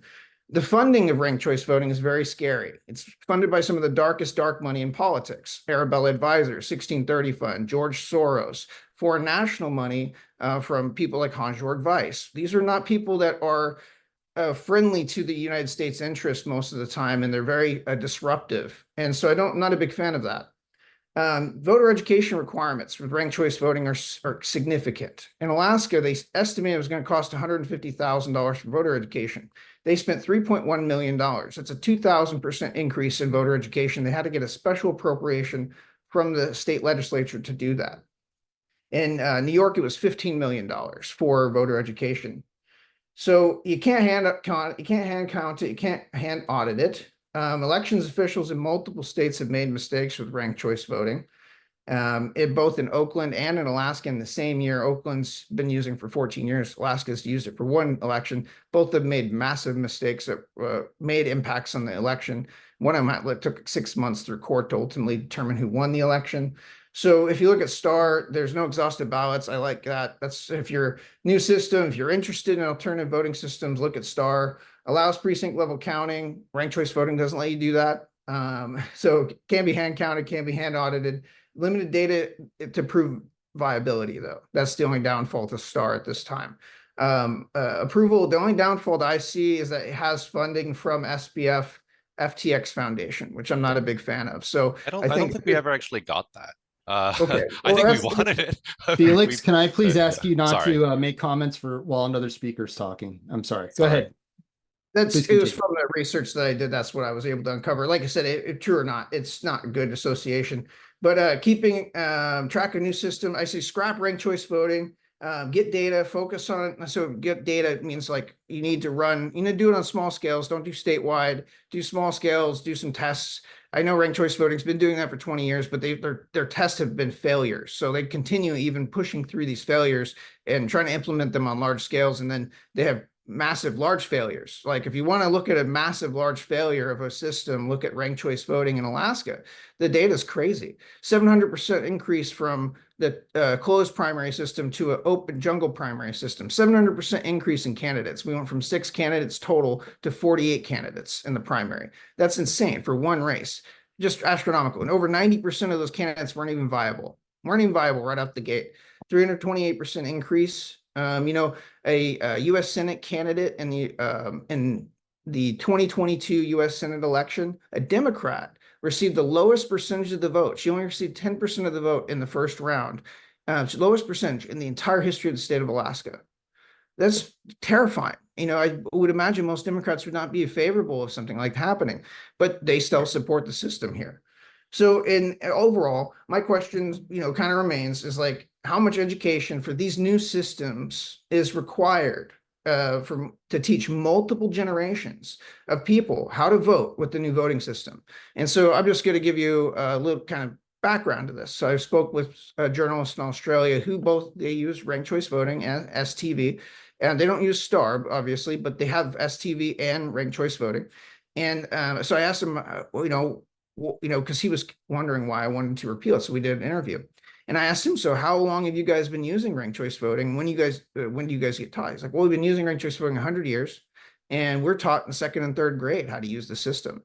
Okay, that's great. So my encouragement is for these new systems, new people in promoting and education, things like that, I suggest looking at maybe a DMV test, not pass fail, but having a DMV test, doing nursing homes, focusing on education through schools. And you should do that for a couple years, like 10 or 15 or 20 years before you actually implement these systems. In the long run, the damage that could be done to you and your organizations and ultimately your reform efforts is that people become ultimately hurt by the system that is supposed to be beneficial to them. And in that, you ultimately lose the support for all the systems. And so with ranked choice pushing past all these failures over and over again, they're ultimately going to hurt all the election reform efforts. And I've given that criticism to the STAR voting group to try to distance themselves more from the ranked choice voting lobby. Their dark money is very, very negative, and overall their messaging and their is all lies. And so I've actually caught them saying that the turnout in Alaska was 48%. They created their own graph, and at the bottom of the graph said Alaskan US or State of Alaska Division of Elections is the source. There's nowhere in the division of elections. It says the election turnout was 48%. It was 44.38%. So you're trying to distance yourself from these people. They're not helpful. They don't have the data to back up their claims. They've been using it a long time, and they have some of the darkest money in politics. And with that, I will conclude. All right, Phil, thank you so much. I just want to thank Philip and all of our speakers for giving us that much needed introduction about how these voting methods work and some more insight into them. Now, I want to give each speaker an opportunity to respond to comments made by other speakers, starting with Steve. And after he provides his response, I will set the order of the speakers, ensuring each gets a chance to speak. And after several rounds of responses, we will start to ask your questions. So please start thinking about those. And if you have a question, please chat it to our participant managers, our PMs, either Sarah Yu, if you're L through Z, or Brady Young, if you're A through K for your last name. Now, Steve, you've heard about these, you've heard on some of these comments about these other methods. Specifically, I noted that one was that you should never rank candidates that you never want elected. I was wondering if you could tell us more about what is the right strategy to use in ranked choice voting when it comes to deciding whether or not you should vote at all for your lesser evils. And what does that mean for ballot exhaustion? Over to you, sir. What we tell people is to rank your favorite first, your next favorite second, your third favorite third, and so on until you really don't care. If there's five, if even among the people that you hate and you don't want to see, you have to ask yourself, well, what happens if none of the people I really like can get elected? And it turns out to be a contest between, oh, I don't know, Hitler and Mussolini, for example. What am I going to do? So that's what we tell people, because they have to make that choice. Can I respond to some of the things that Phil said? Because he threw out a lot of stuff. First of all, our ranked choice voting can be hand counted and audited. Australia started using ranked choice voting long before voting machines existed. He also talked about ballot errors being higher in minority communities with ranked choice voting. Well, that's also true with single choice contests. Ballot errors are higher in minority communities than in more affluent communities. Mistakes get made in tallying single choice elections. A town in New Jersey certified the wrong winner in a single choice election the same year that Oakland had their problem with a school board race. They had to go to court to correct the error, just like Oakland had to correct the error. It's the jungle primary that has hurt third parties. It's hurt them in California too. And we don't use ranked choice voting in state elections, but it's the jungle primary that hurts them. Phil and maybe Felix or Sarah said that ranked choice voting is complex. That's a canard. People rank things all the time. Exit polls show that voters both understand and like ranked choice voting. And I'd like to share, if I can, a report, which I can also share on my screen.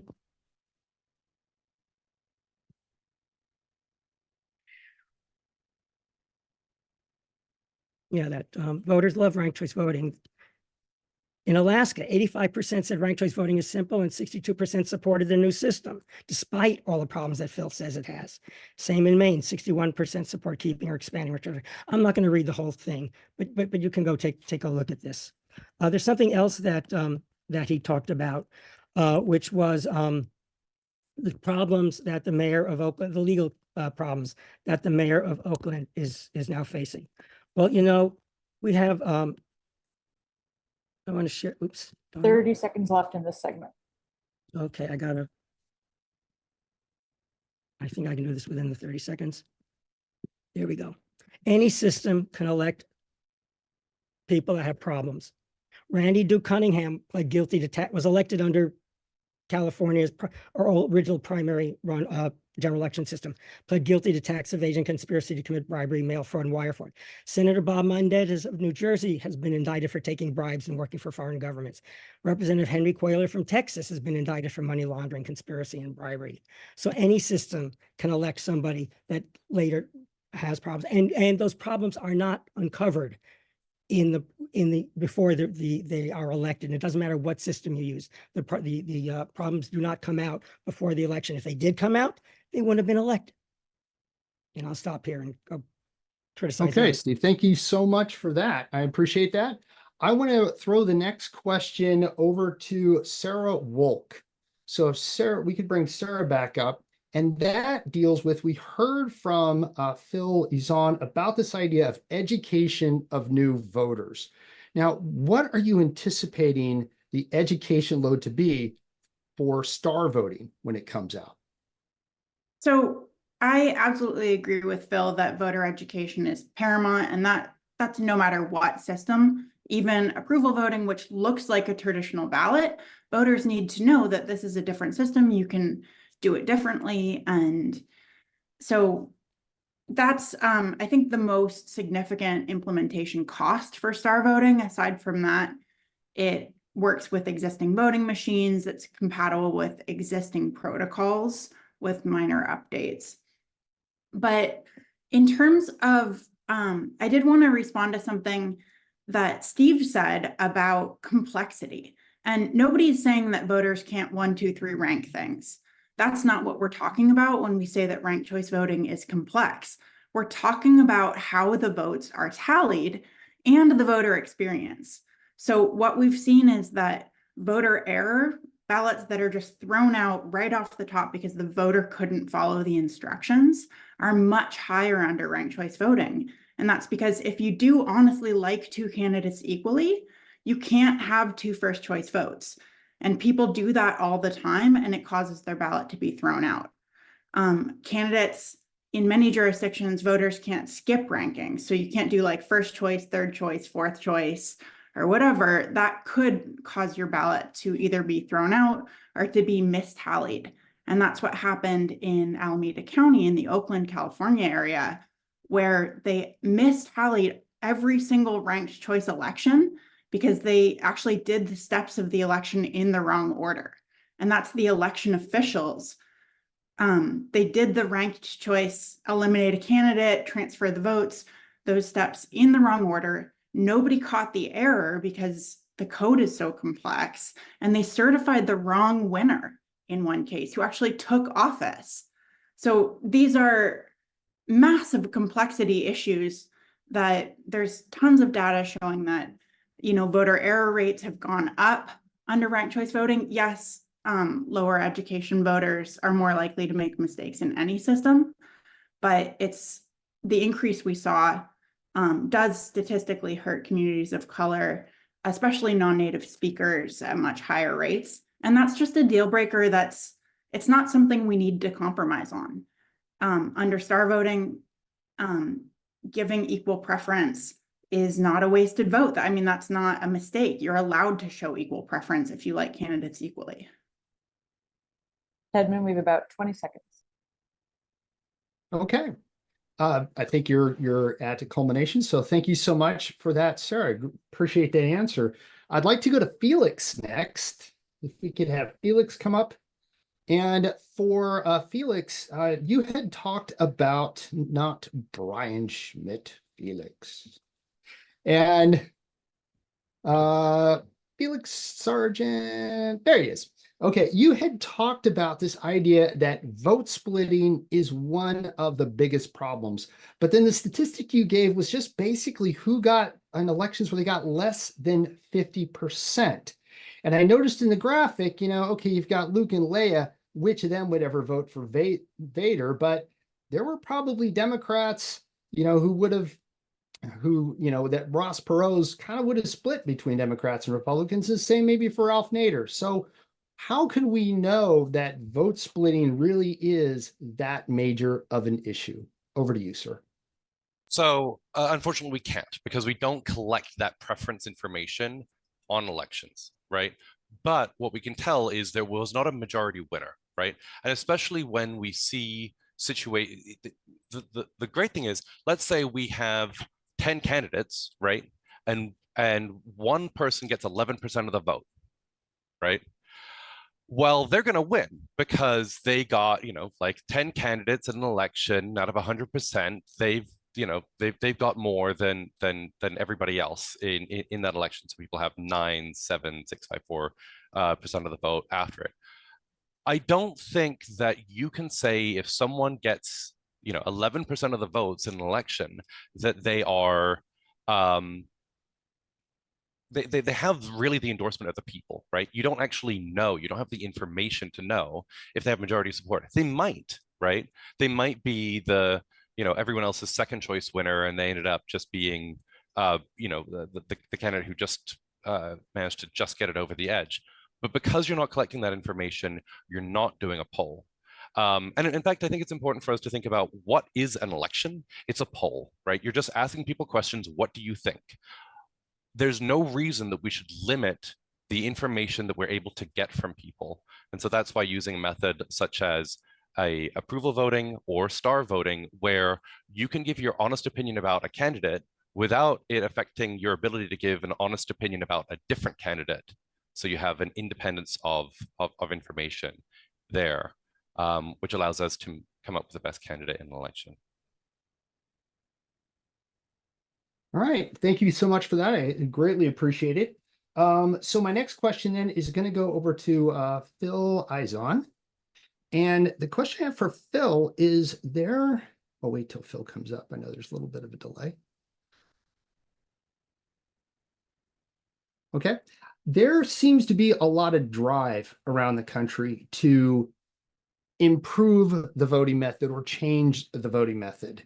Now, in your understanding, and you've looked for tolerance or testing or things like that, how would you want to respond to people who say, it's time for a change? We need to do something. We need to do something now. Over to you, sir. Yeah, I think that there's definitely some points there. I do have a video that kind of covers this a little bit, if I could share. Okay, and then I can kind of answer the question a little bit better. Just remember, it's a 3-minute segment. Yep. It's a quick one.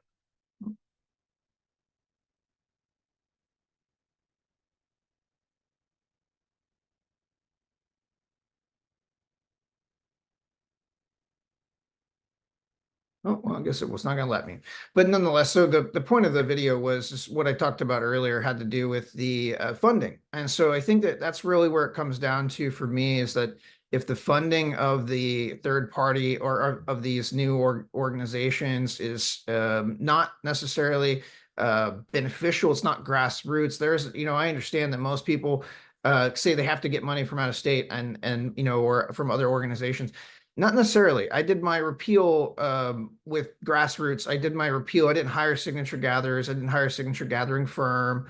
I did it with volunteers, 700 plus volunteers. I led the drive.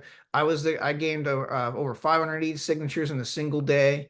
I personally gathered over 2,000 signatures on my initiative. We needed 26,000 signatures. I gave 43,000 signatures to repeal ranked choice voting.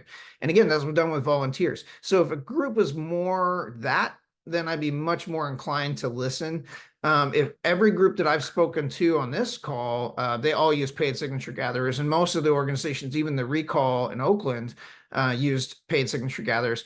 And it's just not really authentic if you're hiring people from out of state or out of place to come to your place to gather signatures from your citizens and then call it a citizens initiative. It's just super deceiving, and it's wrong. And if you're going to do that, then I'm not going to be very supportive of that. And so I'm supportive of grassroots groups that are actually committed to working with the communities, building up their reputation. And that goes for third parties too. So third parties are not good. The Democrat and the Republican Party used to be the same party at one point. So if you really look down in history, parties have fluxed, up and down. Used to be a Federalist Party, used to be all kinds of things. Libertarian Party is coming up and up and coming. I think it comes to RFK is a great example. It proves that it matters of what candidate you're running, not necessarily the party platform. And so you need, as a party, if you want to run a third party, if you want to build a third party, you need to have good quality candidates. I think that's where it starts and ends. We're about out of time for this segment. Okay, perfect. Thank you so much, Phil. I would like to go back to Steve now, if we can. And the question that I have for Steve is about this idea of majority. And you say, it's important to have a majority, but there seems to be different definitions of majority: majority of registered voters, majority of active voters, majority of last voters, multiple majorities. How are you in the ranked choice voting movement seeing majorities? Okay, well, there is what I call a cohesive majority, which is a clear majority of voters supporting a single candidate. And if I may, I'd like to show how star voting violates that. Here's a simple star voting election. We have 5 voters, V1 through V5, and 3 candidates, Ann, Bob, and Carl. And voters give them these scores. So Ann has V1, V2, V3 all give Ann 5 points, Bob 4 points, and Carl 3. And V4 and V5 give Carl 5 and Bob 3 and Ann nothing. So Carl and Bob have the highest scores and they advance the automatic runoff, which Bob wins 3-2. Yet a clear majority, 3 out of 5, 60% of the voters prefer Ann to all other candidates, and yet Ann loses. That can't happen under ranked choice voting. Bob is also nobody's favorite, yet he wins. And as I said before, that affects campaign style in that Bob, to be everybody's second choice, but nobody's first choice, you just have to be bland and say, well, I will do whatever the voters want. I will poll my constituents when a controversial issue comes before us, and I'll decide what to do then. And another issue with star voting is that the score that V1 and V2 and V3 gave to their second favorite hurt their first favorite. If one of them had given Bob a score of 0, that would have changed the overall score results, and and Ann would have won. She would have made the runoff with 15 points. And then since 3 voters supported her over Carl, 2 voters supported Carl over her, so she would have won. So if a sincere second choice or sincere score for a second favorite can hurt your first choice, which is also true in approval voting, people stop voting sincerely and start voting strategically. Now, the way we define a majority in ranked choice voting is the majority of ballots in the final round. Now, there are people, I'm only going to vote for one person, and if my favorite can't win, I don't really care who wins the election. It's like not showing up for a runoff election. So they don't get to participate. They've voluntarily decided not to participate in the runoff election, so they don't get counted in determining what is a majority. We define it as a majority in that last round. Now, there was a problem with early equipment that only allowed you to rank 3 candidates in California. And if you had a large field, you had people whose first 3 candidates all got eliminated and their ballot was involuntarily exhausted. Modern equipment allows you to rank 10 candidates. You rarely have a field that's that large. So the only exhausted ballots we find now in modern elections are those where the voters themselves have voluntarily decided, if none of my first 3 or 4 people can win, then I really don't care who gets elected. I'm not going to bother showing up in that final runoff. So that's how we define the majority. All right, perfect. Thank you so much. You know what, that brings us to Sarah, on some of those points. And if we could have Sarah come back up, because I would like to hear more. And of course, you can go in the direction that you want to go, but about this idea of, can I hurt myself by voting a certain way in star voting so that, it's strategically better to vote not for what I actually want? Yeah, and I think that can be tied into responding to Steve's example there. So in Steve's example, what we have is an election in which, 3 out of 5 voters prefer first choice one candidate, and 100% of that majority faction actually likes all the other options too. They ranked nobody in last choice. So that's right off the top. You have the entire majority who should have won didn't follow the first instruction on the ballot, which is give your favorite 5 stars, give your last choice 0. And so that's how we can tell that this is like a completely contrived attack example. But as Steve showed, if even one of those voters had followed the instructions, then the winner that he says should have won would have won. So that's not a strategic incentive. That's That's basic voter education, and it's right there on the ballot. Give your favorite 5 stars, give your last choice 0 stars. But to his point, you could contrive an example in which 51% of voters are Nazis, and their political agenda is to murder everybody else. Should that candidate always win?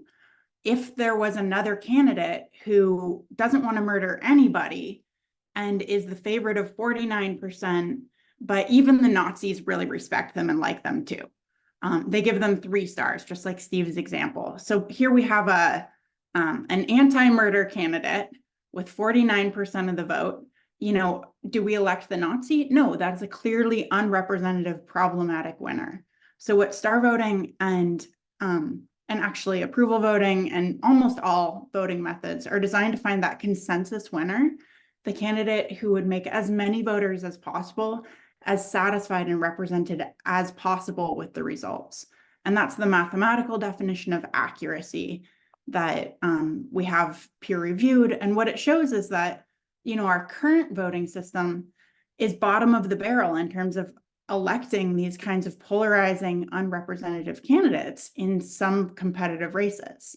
And ranked choice solves that problem if only the 2 frontrunners are viable.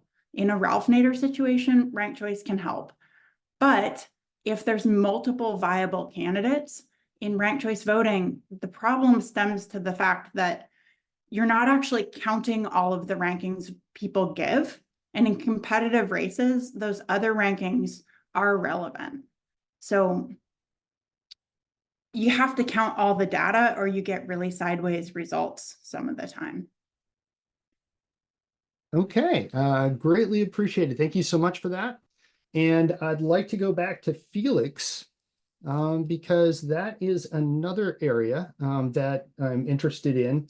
With approval voting, you don't have that much ability to express yourself in the same way that you do with like star voting. Does that impact it from a strategic standpoint, as Steve was mentioning?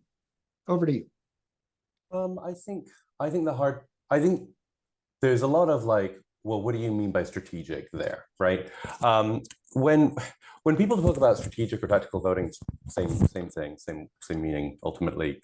What they're saying is they don't want you to behave in a way that's kind of dishonest, right? The interesting thing about like a well-designed voting system, your strategic incentives and your honest incentives are aligned, right? You don't have to, when you're, let's say I have an earnest preference for Bernie Sanders, but I know that Hillary Clinton is the only viable one, right? That means, well, my honest and my strategic incentives aren't aligned in that scenario. In star and approval, you would vote for Bernie Sanders 5 stars, right? That's your honest preference. And even in ranked choice voting, you vote your honest preference number 1, right? In approval voting, the question of do you also vote for Hillary Clinton in that scenario is something that you have to leave up to you. And so I want to kind of go back to Steve Chesson and oh my gosh, sorry, and Jordan said that there's no perfect voting method, right? There's always a flaw, but they both said that when there's a flaw, like there are some big flaws and some little flaws, right? One of the littlest flaws we can have is something that's called Geberthwaite. Sorry, I'm tripping over my own words here. Gibbard-Simmerthwaite's criterion, and it effectively says if you people's preferences, what they actually end up voting doesn't change depending on how the polls are doing, right? So let's say if it was Hillary and Bernie neck and neck, and Trump wasn't really part of the picture at all, well, now in approval voting, I would vote just for Bernie, right? Because I want to make sure that there's a clear difference there. But if I know that like, Trump and Hillary are neck and neck, and Bernie's not in there, well, I might vote for Hillary and Bernie, right? I'm voting for my honest favorite, but I'm also voting for a backup because I really don't want Trump, right? Now, that is a problem in approval voting. You might get into those situations. I've had many people say like, well, why would I do approval voting? Because I'm only going to vote for one candidate because the idea of supporting someone who isn't my favorite, I can't deal with that. That's allowed. That's good. You'll actually still get the exact same election results under that scenario than if people were choosing to rank all the candidates that they would be viable. In fact, it's required because you need some people to say, no, I feel stronger about this candidate than all the other candidates in order for you to figure out who's truly the winner in the scenario. Felix, let me interrupt real quick. Can you get your mic? I think it's not right. Oh, you can't hear me? Is that better? Oh, there, yeah, it's getting bounced around. That's all. Please. Okay, thank you so much. That's our Just 3 to- minutes, unfortunately. Okay. Just to remember, Felix, for next time, it's whenever you touch the cable, it's picking up like a crackle.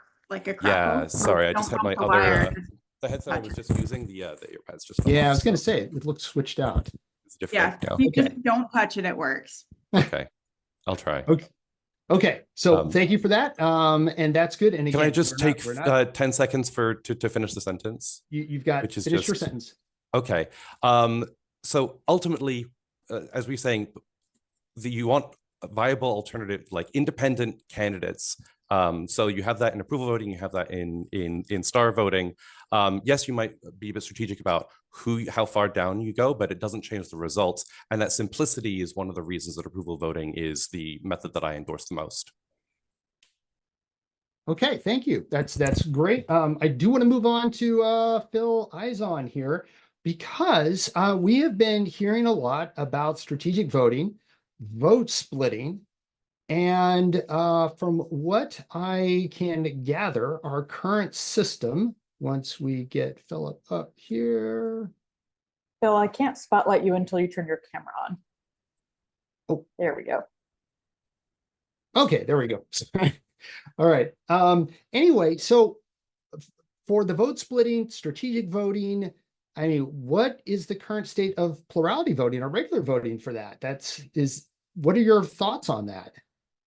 Yeah, I mean, I'm not going to say that you can't vote strategically. I say that one of the things that you do get rid of with moving to RCV is like the political blackmail that third parties have. So that's gone. So third parties are essentially eliminated entirely. And like, so when you move over to the strategic system, if you look at ranked choice voting, and let's just use you could use the Oakland mayor race where there's video evidence of people essentially talking to one another about how, like, I'll give you a job if you select me as your number twos, you get my number twos, number ones. And then here in Alaska, you had the U.S. Senate 2022 race where all the Democrats, over 30% of the Democrats from the 2020 race ultimately voted for Lisa Murkowski in the first round, essentially giving two Republicans 90% of the vote in the first round and the Democrat only getting 10%. That's not strategic voting. I don't know what is.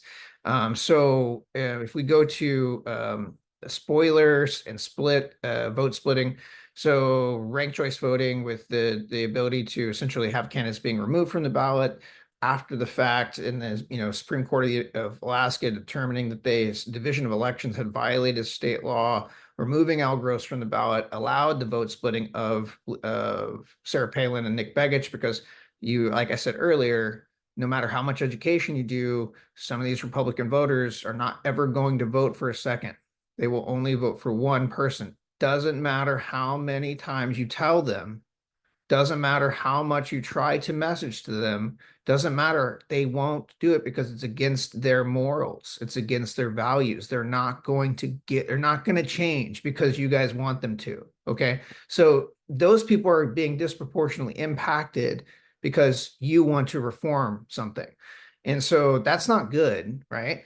So we don't want to do that ever. And so anytime we have a system like, I said, star voting, where the exhausted ballot concern is eliminated, and then the precinct level counting is an option, I'm much more supportive of that type of system. And if it could potentially get rid of these issues that, obviously potentially plague our existing system, fantastic. If it does produce third parties and helps third parties win, very, very happy about that. I don't think approval, based because it's been around a long time, and I don't think ranked choice voting, like I said, established 1299.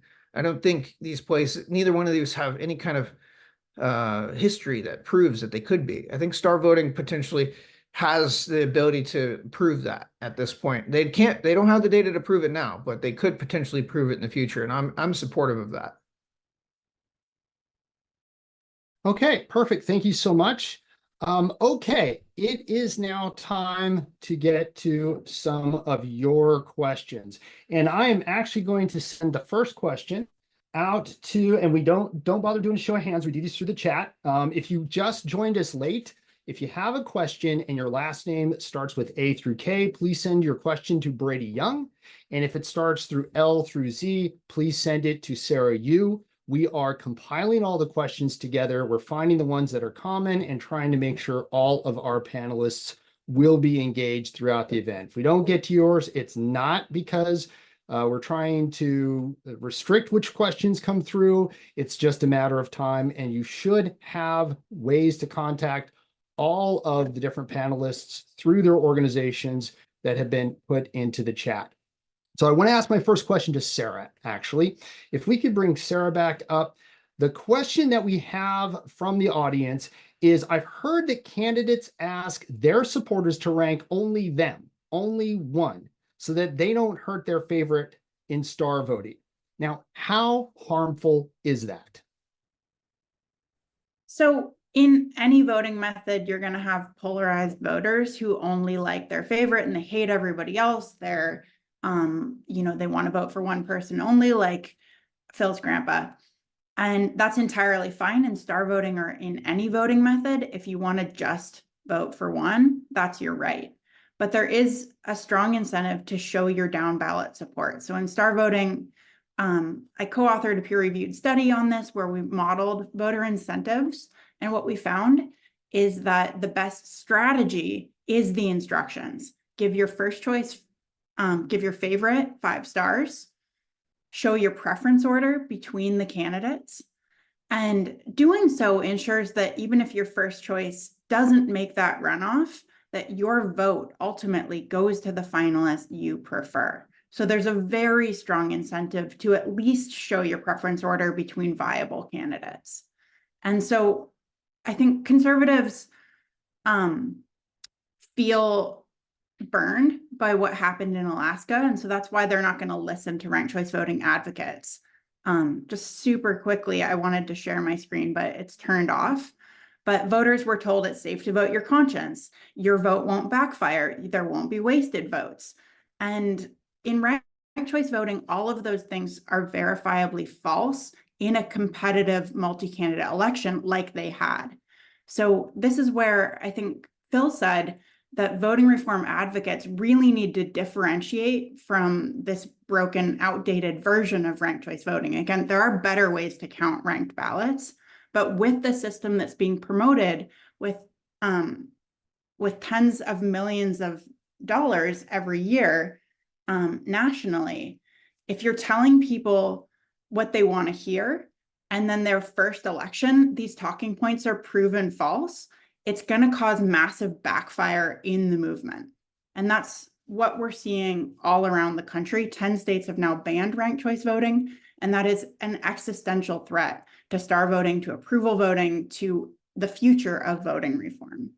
And to the dark money thing, star voting was actually just on the ballot in Eugene. It was strongly favored to win. We were looking great. We hadn't had any opposition. We had no local opposition. And then in the 11th hour, they spent close to $100,000, and 100% of that money was traced back directly to the ranked choice voting lobby.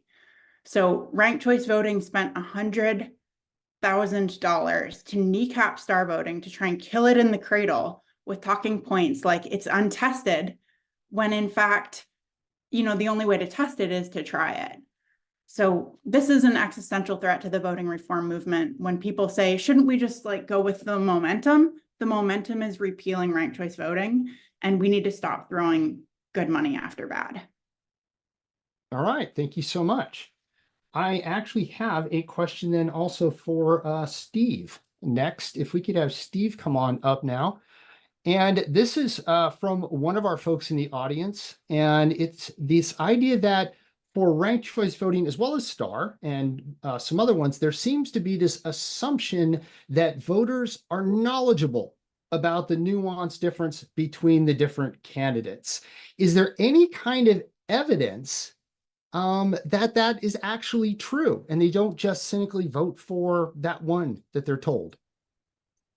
What we find is that in ranked choice voting elections, and I refer you back to some of those fair vote pages, that voters, especially people of color, rank more candidates than whites tend to do. That's what the exit polls, the ballot analysis. Because one of the things we do in ranked choice voting in California anyway, is we require the election officials to produce a cast vote record report, which shows every ballot, how it's anonymous. Of course, you can't trace a ballot back to a voter, but it shows what the rankings are, what rankings on each ballot. And this, by the way, is how the mistake in Oakland was discovered, because a third party took those cast vote record report and ran the ranked choice voting tally and came up with a different result than the Oakland registrar had, contacted the registrar and discovered that the registrar had made a mistake in a setting on the equipment. It wasn't that they did things in the wrong order, like Sarah said.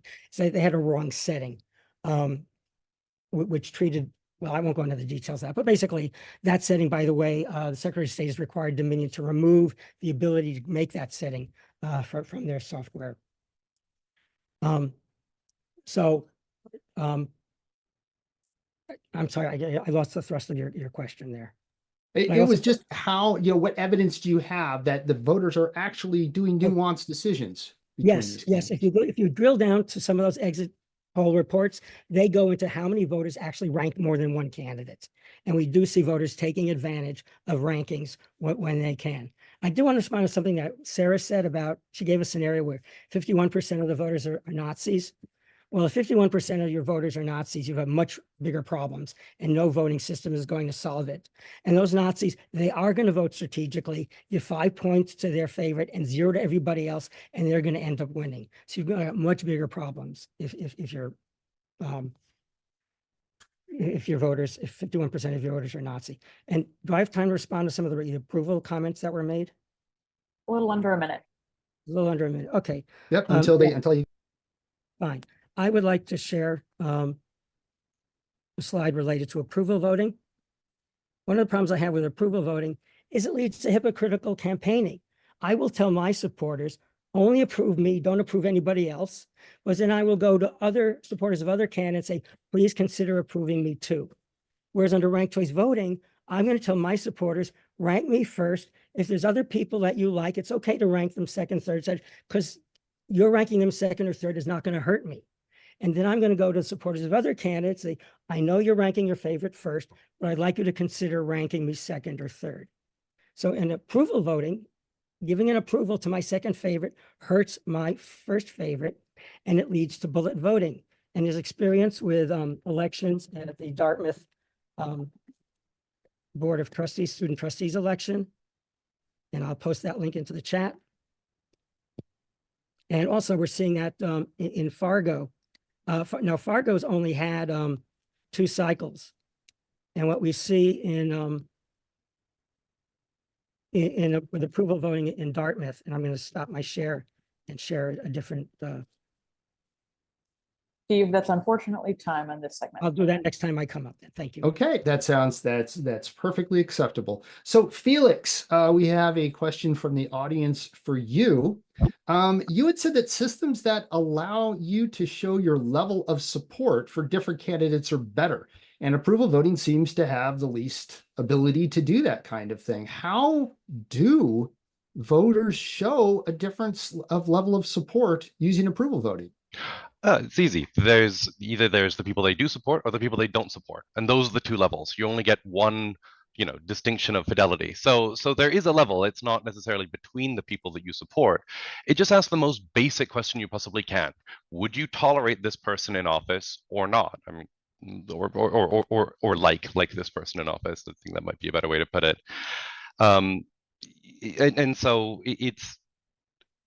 The easiest thing about it is just, like we can compare the level of fidelity that you get on various different voting methods, but as long as each choice is independent, the question is like, well, the reason why star voting exists, and I'm sorry actually to speak for you, Sarah, and please correct me if I'm wrong here, is because of criticism from ranked choice voting, right? So star does an amazing thing where it takes the best out of approval voting, which is the independence of alternatives, but it also captures the scenario of like, well, what if there's this kind of majority support? How do we show that? And that's why there's an instant runoff built into it. So effectively, it takes what we learned from ranked choice voting, it takes the benefits of score and approval voting and matches it into one, but it adds complexity. And I think we've all kind of noticed that the way that the conversation is trending here is that ranked choice voting is a very poor alternative when we actually know what we want. And when it comes down to it, social choice theory was not a mature domain of research when the RCV folks were getting started. In fact, the first thing the ranked choice voting folks wanted to start was single transferable vote, a plurality voting method. That's great. You should totally use single transferable vote. But when they lost in passing that in San Francisco, they said, well, what do we do? Now San Francisco uses districts. Those are single winner districts. We're not going to have a multi-winner election. Well, what's single winner ranked choice voting? That's called instant runoff, and now they just call it ranked choice voting as a simple thing for it. But ultimately, no one took a step back to say, is this a good voting method? And when people did that, the Center for Election Science did that, when the Equal Vote Coalition did that, we come up and say, no, ranked choice voting is not a good voting method. I think we spent so much time talking about that ranked choice voting isn't good. I want us to spend a little bit more time talking about like what a world looks like when we have a good voting method. And specifically for approval voting, the fact that we work with existing voting machines means it costs nothing to implement ranked choice vote. It's nothing to implement approval voting. That's why we've been able to implement it in St. Louis, Missouri. They wanted to do ranked choice voting. They were more aware of it, but they came to us when they found out that they would have to replace their voting machines, and they literally did not have the budget for it. And they've been a lot more happy having approval voting than they would have using ranked choice voting, because it's easy to implement it and it's easy for the election administrators to run. Right? We've talked about all the various different errors that that ranked choice voting has, and Steve has not said that those don't exist. Right? Those are fact. There are also a number of places that have repealed ranked choice voting. We haven't seen any situations where approval voting has been repealed. We're very happy for that. But we have seen a lot of situations where we've had a campaign and then ranked choice voting went in with hundreds of thousands of dollars in order to be able to undermine the democratic process of getting approval voting implemented, such as in Seattle.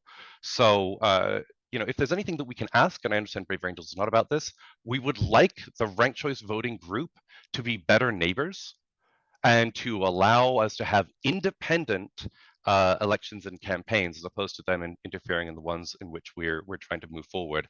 And for them to honestly read a few more modern books on social choice theory and let the best method win, as opposed to sticking with something that's a little bit more outdated, but is the horse they've chosen. Okay, thank you for that. I do want to move on to a question for Phil. If we could, bring Phil Izon back in here. Make sure your camera's on, Phil. And because the question is this, I mean, you spoke about the advantages, and this is a question from our audience. You spoke of the advantage of traditional voting being familiar and simple, and it avoids the problems of these alternative voting methods. Are there any other advantages, such as should there be only two candidates in an election? Are there other things that are kind of traditional and simple that should be done more? I think that there's like a couple things in this. So why are you modifying the election? Why do you want to make changes? What exactly benefit? What metric are you measuring? And so I was a banker for 10 years, Wells Fargo and KeyBank, a commercial banker. I did mortgage and things like that. I'm mostly focused on the financial aspects but you can measure, could be cheaper, could be better, could be faster, could increase turnout. That's what a lot of these ranked choice voting people claim, but it doesn't do any of those things. So we have this system, it works. So for instance, And from 2010 to 2020 in Alaska, it cost 3.3 million. So we get ranked choice voting and it was 11 million. That's not better. It's definitely not cheaper. So that's not a good route. So it depends upon the system that we're implementing. And so if we're like, okay, so plurality in that circumstance is better because it's cheaper. Right off the bat, it's a better system because it's a much, much cheaper. It's 328% cheaper than the other option. And so I would rather have that just for that purpose, because I don't think government should have unlimited money. I also don't like the fact that, the state of Alaska wrote a petition, said it was $150,000, and that's what they were going to spend on voter education, and then go on to spend $3 million later. They didn't have the voters' approval to spend the $3 million. They had the legislature's special approval to spend it. But that's, again, it's allowing governments to have too much control. The election errors that happened at Oakland, the election errors that happened in Alaska, both same year, both using ranked choice voting, those things are cause for concern. The concern is that the election officials have the ability to make these mistakes in the first place. So I would say that simplicity is paramount. And as we move further, as my background, see like a drone in the back here, I've deal with AI and drones on a daily basis, and specifically computer vision applications. And I can tell you, AI is far more sophisticated than any technology we currently have, and it's at its very beginning phases. So I believe something as important as elections should be very, very simple for everyone, every single person to understand it. I'm going to give you a brief story.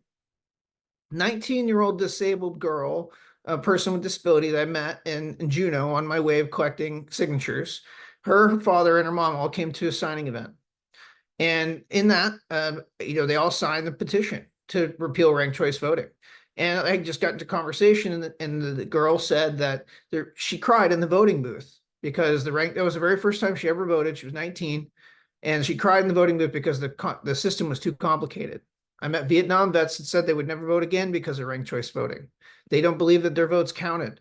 These are the things that I'm afraid of for all election reforms. So even though plurality is not the perfect system, it's simple, and until you actually do the proper education, it is absolutely necessary to make sure that everyone is aware of what changes you are making before making them, if you want to have a credible system. Otherwise, people won't engage, and in doing so, Alaska, we had the lowest voter turnout in history, followed by the highest turnout in a primary ever in history. So you had tons of people show up to primary, and no one showed up to the general because they already felt like the results were already taken from them.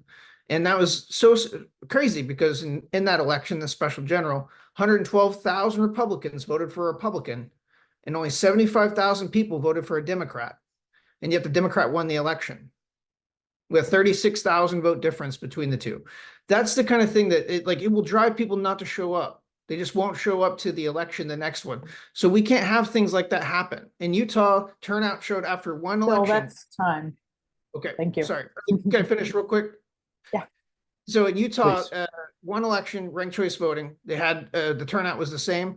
After one, the next one is a 10% drop as well. So there's multiple instances of turnout going down after using ranked choice.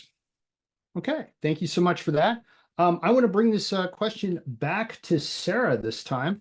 And for Sarah, a question from our audience: why does STAR require 2 steps? Why doesn't the rating ranking strategy result in a winner in step 1?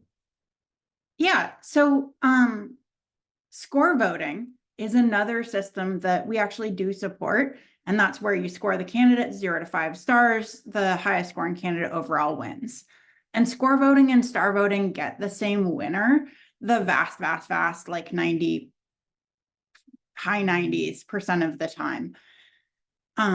The reason for the automatic top 2 runoff is contrary to what Steve said. Star voting ensures a majority preferred winner, just like any other top 2 runoff. That's actually the only way to ensure a majority preferred winner. So the 2 highest scoring candidates advance, and your one person, one vote goes to the finalist you prefer. So what that does is, let's say I'm a Black voter in the South, and on my ballot, we've got again, I'm going to go with the Nazi, and we've got a family values conservative. And then we've got, you know, a normal Democrat and a progressive, and I know that none of the left people are going to win. With star voting, I'm able to show, you know, 1 star for that family values conservative, 0 stars for the Nazi. And in that runoff round, even though I gave a 1 point difference in the scoring round, in the runoff round, my vote is just as powerful as everybody else's because star voting is 1 person, 1 vote. And that's what the runoff does. Okay, perfect. Thank you. Do you have any more Yeah, go time ahead. there? Yes. Yeah. So another thing I wanted to touch on is in Alaska. And you know, Phil got cut off a little short there, but in Alaska, 60% of voters preferred one of those 2 Republicans, and voters had been told that vote splitting was eliminated. But you know, what we hear with ranked choice voting is if my first choice is eliminated, my vote will transfer to my next choice. And that is completely false for everyone whose second choice makes that runoff in ranked choice voting. So some voters will have their favorite eliminated and their next choice counted, and other voters, like Sarah Palin voters in that election, had their first choice eliminated. Palin was the spoiler in that election, but her next choice, her voters' next choice was never counted, even those who did have a next choice. And so that's just a fundamentally unfair thing that I do think violates the Equal Protections Clause. If some voters are going to have their next choice counted in the same scenario, then others should too. Okay. All right. Thank you so much for that. I have another question I want to pass on to Steve. This is coming in from our guests out here who I hopefully are getting a lot of great information. It sounds like they are. Is one method of voting better than another when there's more than one candidate who can be elected? And how about what is the difference between these voting methods if there's only 2 candidates in a race? I'm not sure I understand the question when you say more than one candidate can be elected. I thought are we talking about a multi-winner election like for city council? This would be like a multi-winner election. Right. I thought we were only talking about single winner systems here. Okay. Winner systems. No, you're fair. That's right. That's right. Let me make sure I'm reading the question right. So I guess that's the thing. How about that? Are all these voting methods, in your opinion, equivalent in a 2-person race? In a 2-person race, I would imagine that, well, again, in approval, your second favorite can hurt your first favorite. 99 people may prefer A to B, but B's okay, so they approve both of them. And then one person definitely wants B to be elected, so only approves B, and so B wins, even though 99 preferred A to B. So you lose that information in approval voting. Most political scientists agree that plurality is the absolute worst setting. Vote splitting does occur and has been exploited. The first Mayor Daley of Chicago made sure that if he had one opponent, he had 2, so that the anti-Daley vote would be split. And my understanding about the Alaska race, everyone focuses on Mary Peltola and the House of Representatives election, but it also elected a moderate Democrat, reelected a moderate Republican, to the Senate, Lisa Murkowski, and it reelected a conservative governor, Mike Dunleavy, I think his name is. My understanding is that Sarah Palin told her supporters not to rank anybody else, which pissed off the Begich voters.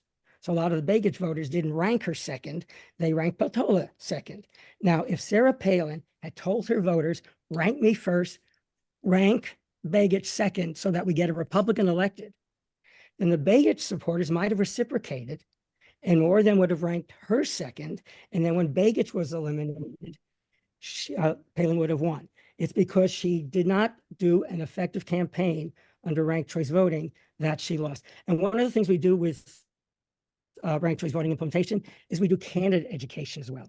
And we tell candidates how to run an effective campaign under that system. Make sure you talk to every voter, ask them to rank you as your second choice if they're not going to rank you as your first choice, and tell your supporters that it's okay to rank other candidates. And if you have preferences among those other candidates, then tell them who you'd like them to rank second and third. Okay, thank you so much.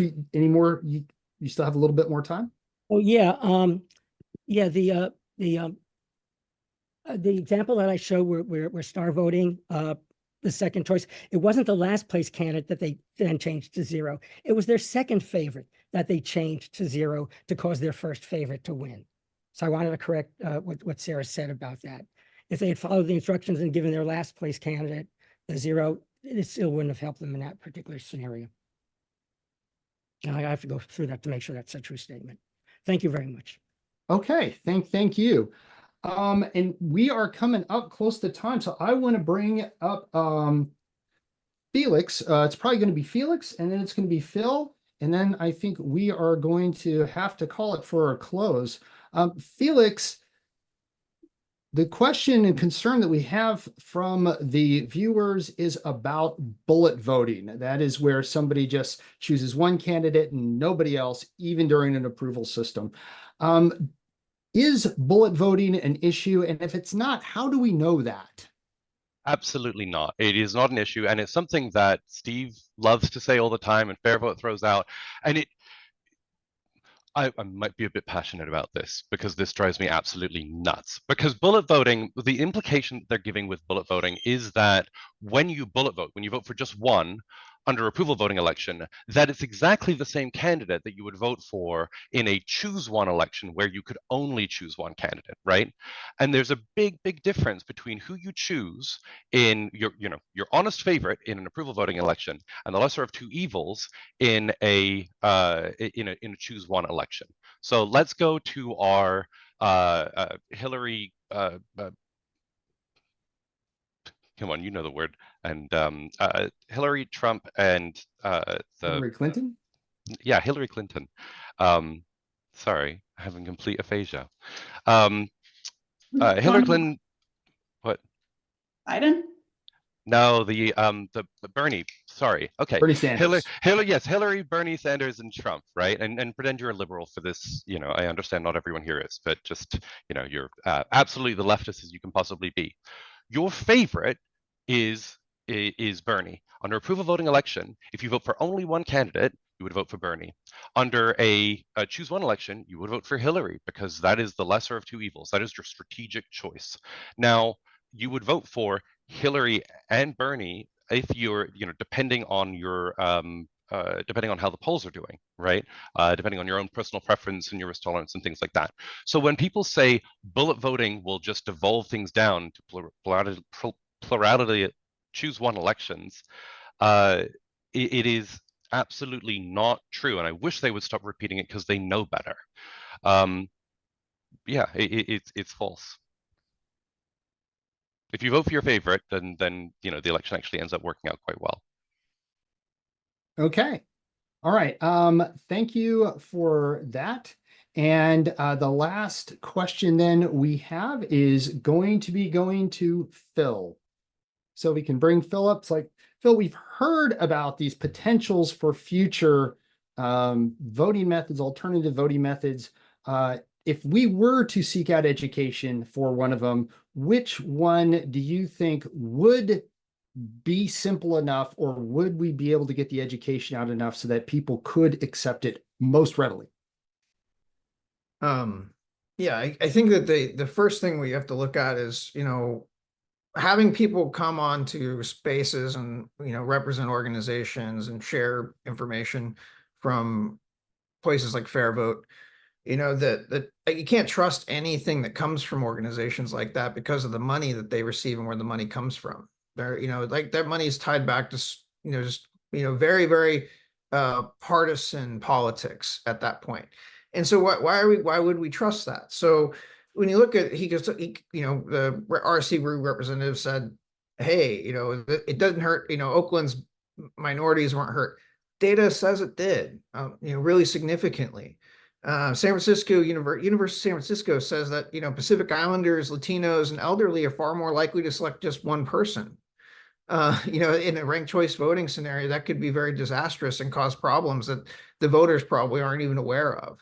In Alaska, Princeton University study shows that same thing. So, it's difficult for me to pick any of these systems, primarily because there's not enough data proving any of these systems are better than what we currently have. And until that data exists, I'm promoting of people trying the systems, but on a local level, establishing that data.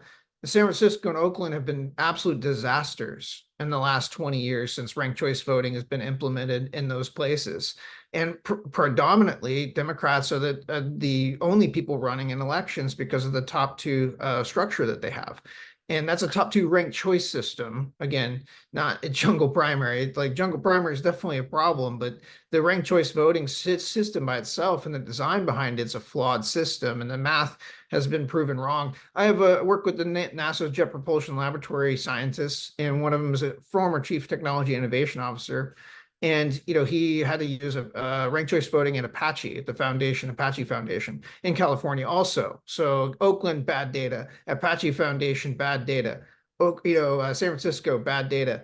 So I would have been encouraging of star voting. I was encouraging of them to get started in Eugene just to see the results. I was very upset to see the way that Fair Vote treated them, and ultimately aligned myself even closer with star voting than I ever have been. And I would promote star voting in most circumstances. And whenever I go do events, like I was at the GOP, Idaho GOP convention and Oregon GOP convention, and they talk about ranked choice. And there may be some libertarians and people I run into, third parties, that just refuse to listen to me no matter what I said about the negatives associated with ranked choice voting. And I would encourage them, said, you know what, how about you look at star voting instead? Because I may not be able to, I know the status quo may not be the answer you're looking for, but neither is ranked choice voting. And so please look over here at this other system, and there's plenty of resources that will help you get to that. Because the reality is I can't encourage people to do one way or the other, but I can discourage people from looking at ranked choice voting because it is an obsolete voting system that has no place in American elections. Okay. Phil, thank you so much for that. And ladies and gentlemen, that is about, I'm afraid, it brings us to the end of our time together tonight. But this has been an amazing and impactful event, and I would invite all of you to enjoy our other impactful events with Braver Angels, and you could learn more about us and our civic renewal movement by visiting braverangels.org. At our site, you can find out about our upcoming summer convention in Kenosha, Wisconsin, June 27th to 29th, and you could also discover how to build a new set of skills by taking an e-course, attending one of our debates, or attending one of our workshops. Volunteer and take action by becoming a member or joining a local alliance or becoming a local volunteer, or you can simply help us out to continue our work by becoming a member of Braver Angels. Dues are only $12 a year. You can learn about these and more by focusing your camera on the QR code or visiting our website, braverangels.org. And I'm going to bring this slide up back in a moment. Braver Angels does evaluations at the end of all of our events, and we use these to improve our workshops, and we ask for demographic data, which we do not share, but we use to understand the trends among our participants. So I'm going to give you a minute right now to start the evaluation. And let Abe Dana, our troubleshooter, know if you're having any issues. So use the camera app on your cell phone and aim it at the QR code here. The link for the evaluation is also being placed into your chat. What's the event ID for the survey? Sarah or Barbara, do you know what they put in for the event ID? It should be 3094. 3094? So 3094. Thank you, Felix. Okay, now I want to say thank you to the members of my team once again for all their hard work tonight. Abe, our troubleshooter, and our participant managers, Brady, Sarah, Jordan, and Ann Claire. You made the night run so smoothly. But none of this would have been possible had it not been for our event organizers and sponsors. So Barbara Farmer, who is so active in Braver Angels, she is the co-chair of the Southern California Alliance. And it was two members of her alliance, Arend Castilian and Brian Schmidt, who saw the clear need to show voters what could be in terms of voting methods. So thank you so much to you three for bringing this idea to fruition. And of course, a final round of applause. And thank you to all of our panelists, Steve Chesson, Felix Sargent, Sarah Walk, and Philip Izon. Now, I know you have all greatly expanded our understanding of the different voting methods available to us and what they could possibly mean. Links to their organizations are now being placed in the chat. So if you wish to save the chat, please select the 3-dot ellipses in the chat area where you will find the option to save the chat. And this will ensure you have access to all of their important information. Thank you, everyone. Thank you very much. Really appreciated this entire event. Yeah, and definitely thank you to all the activists out there. Whatever method you're supporting, you're the drive behind this movement, and we do respect and appreciate all the work you've put in, whether or not you're supporting a method that we recommend. Thank you, everyone. And I think I'll speak for everyone. If you have any more questions about the voting methods we're going through, please find us either through our websites or through LinkedIn or anything. We love this stuff. There are no stupid questions. And so if there's anything we didn't cover in any of these meetings, please consider us available with an open door policy. We would love to talk with you.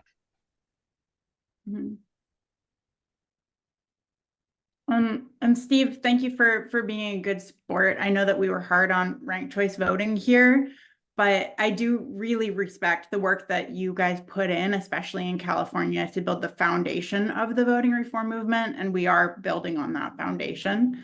And I don't think we would be where we are today without the work that you put in. So we're hoping to build consensus here, even though there's a little truth and reconciliation happening in the short term. And I didn't realize that where all that money came from that worked against your election. I think it's important that you get implemented someplace so people can get experience with it, just like people can get experience with approval. So here is that information on Braver Angels again. I'm going to leave it here as we give a last thanks to all of you for taking time out of your busy lives to be with us on a Saturday to learn more about how we might make our country better. We wish you all the best and hope you have a fabulous rest of the day. Thank you.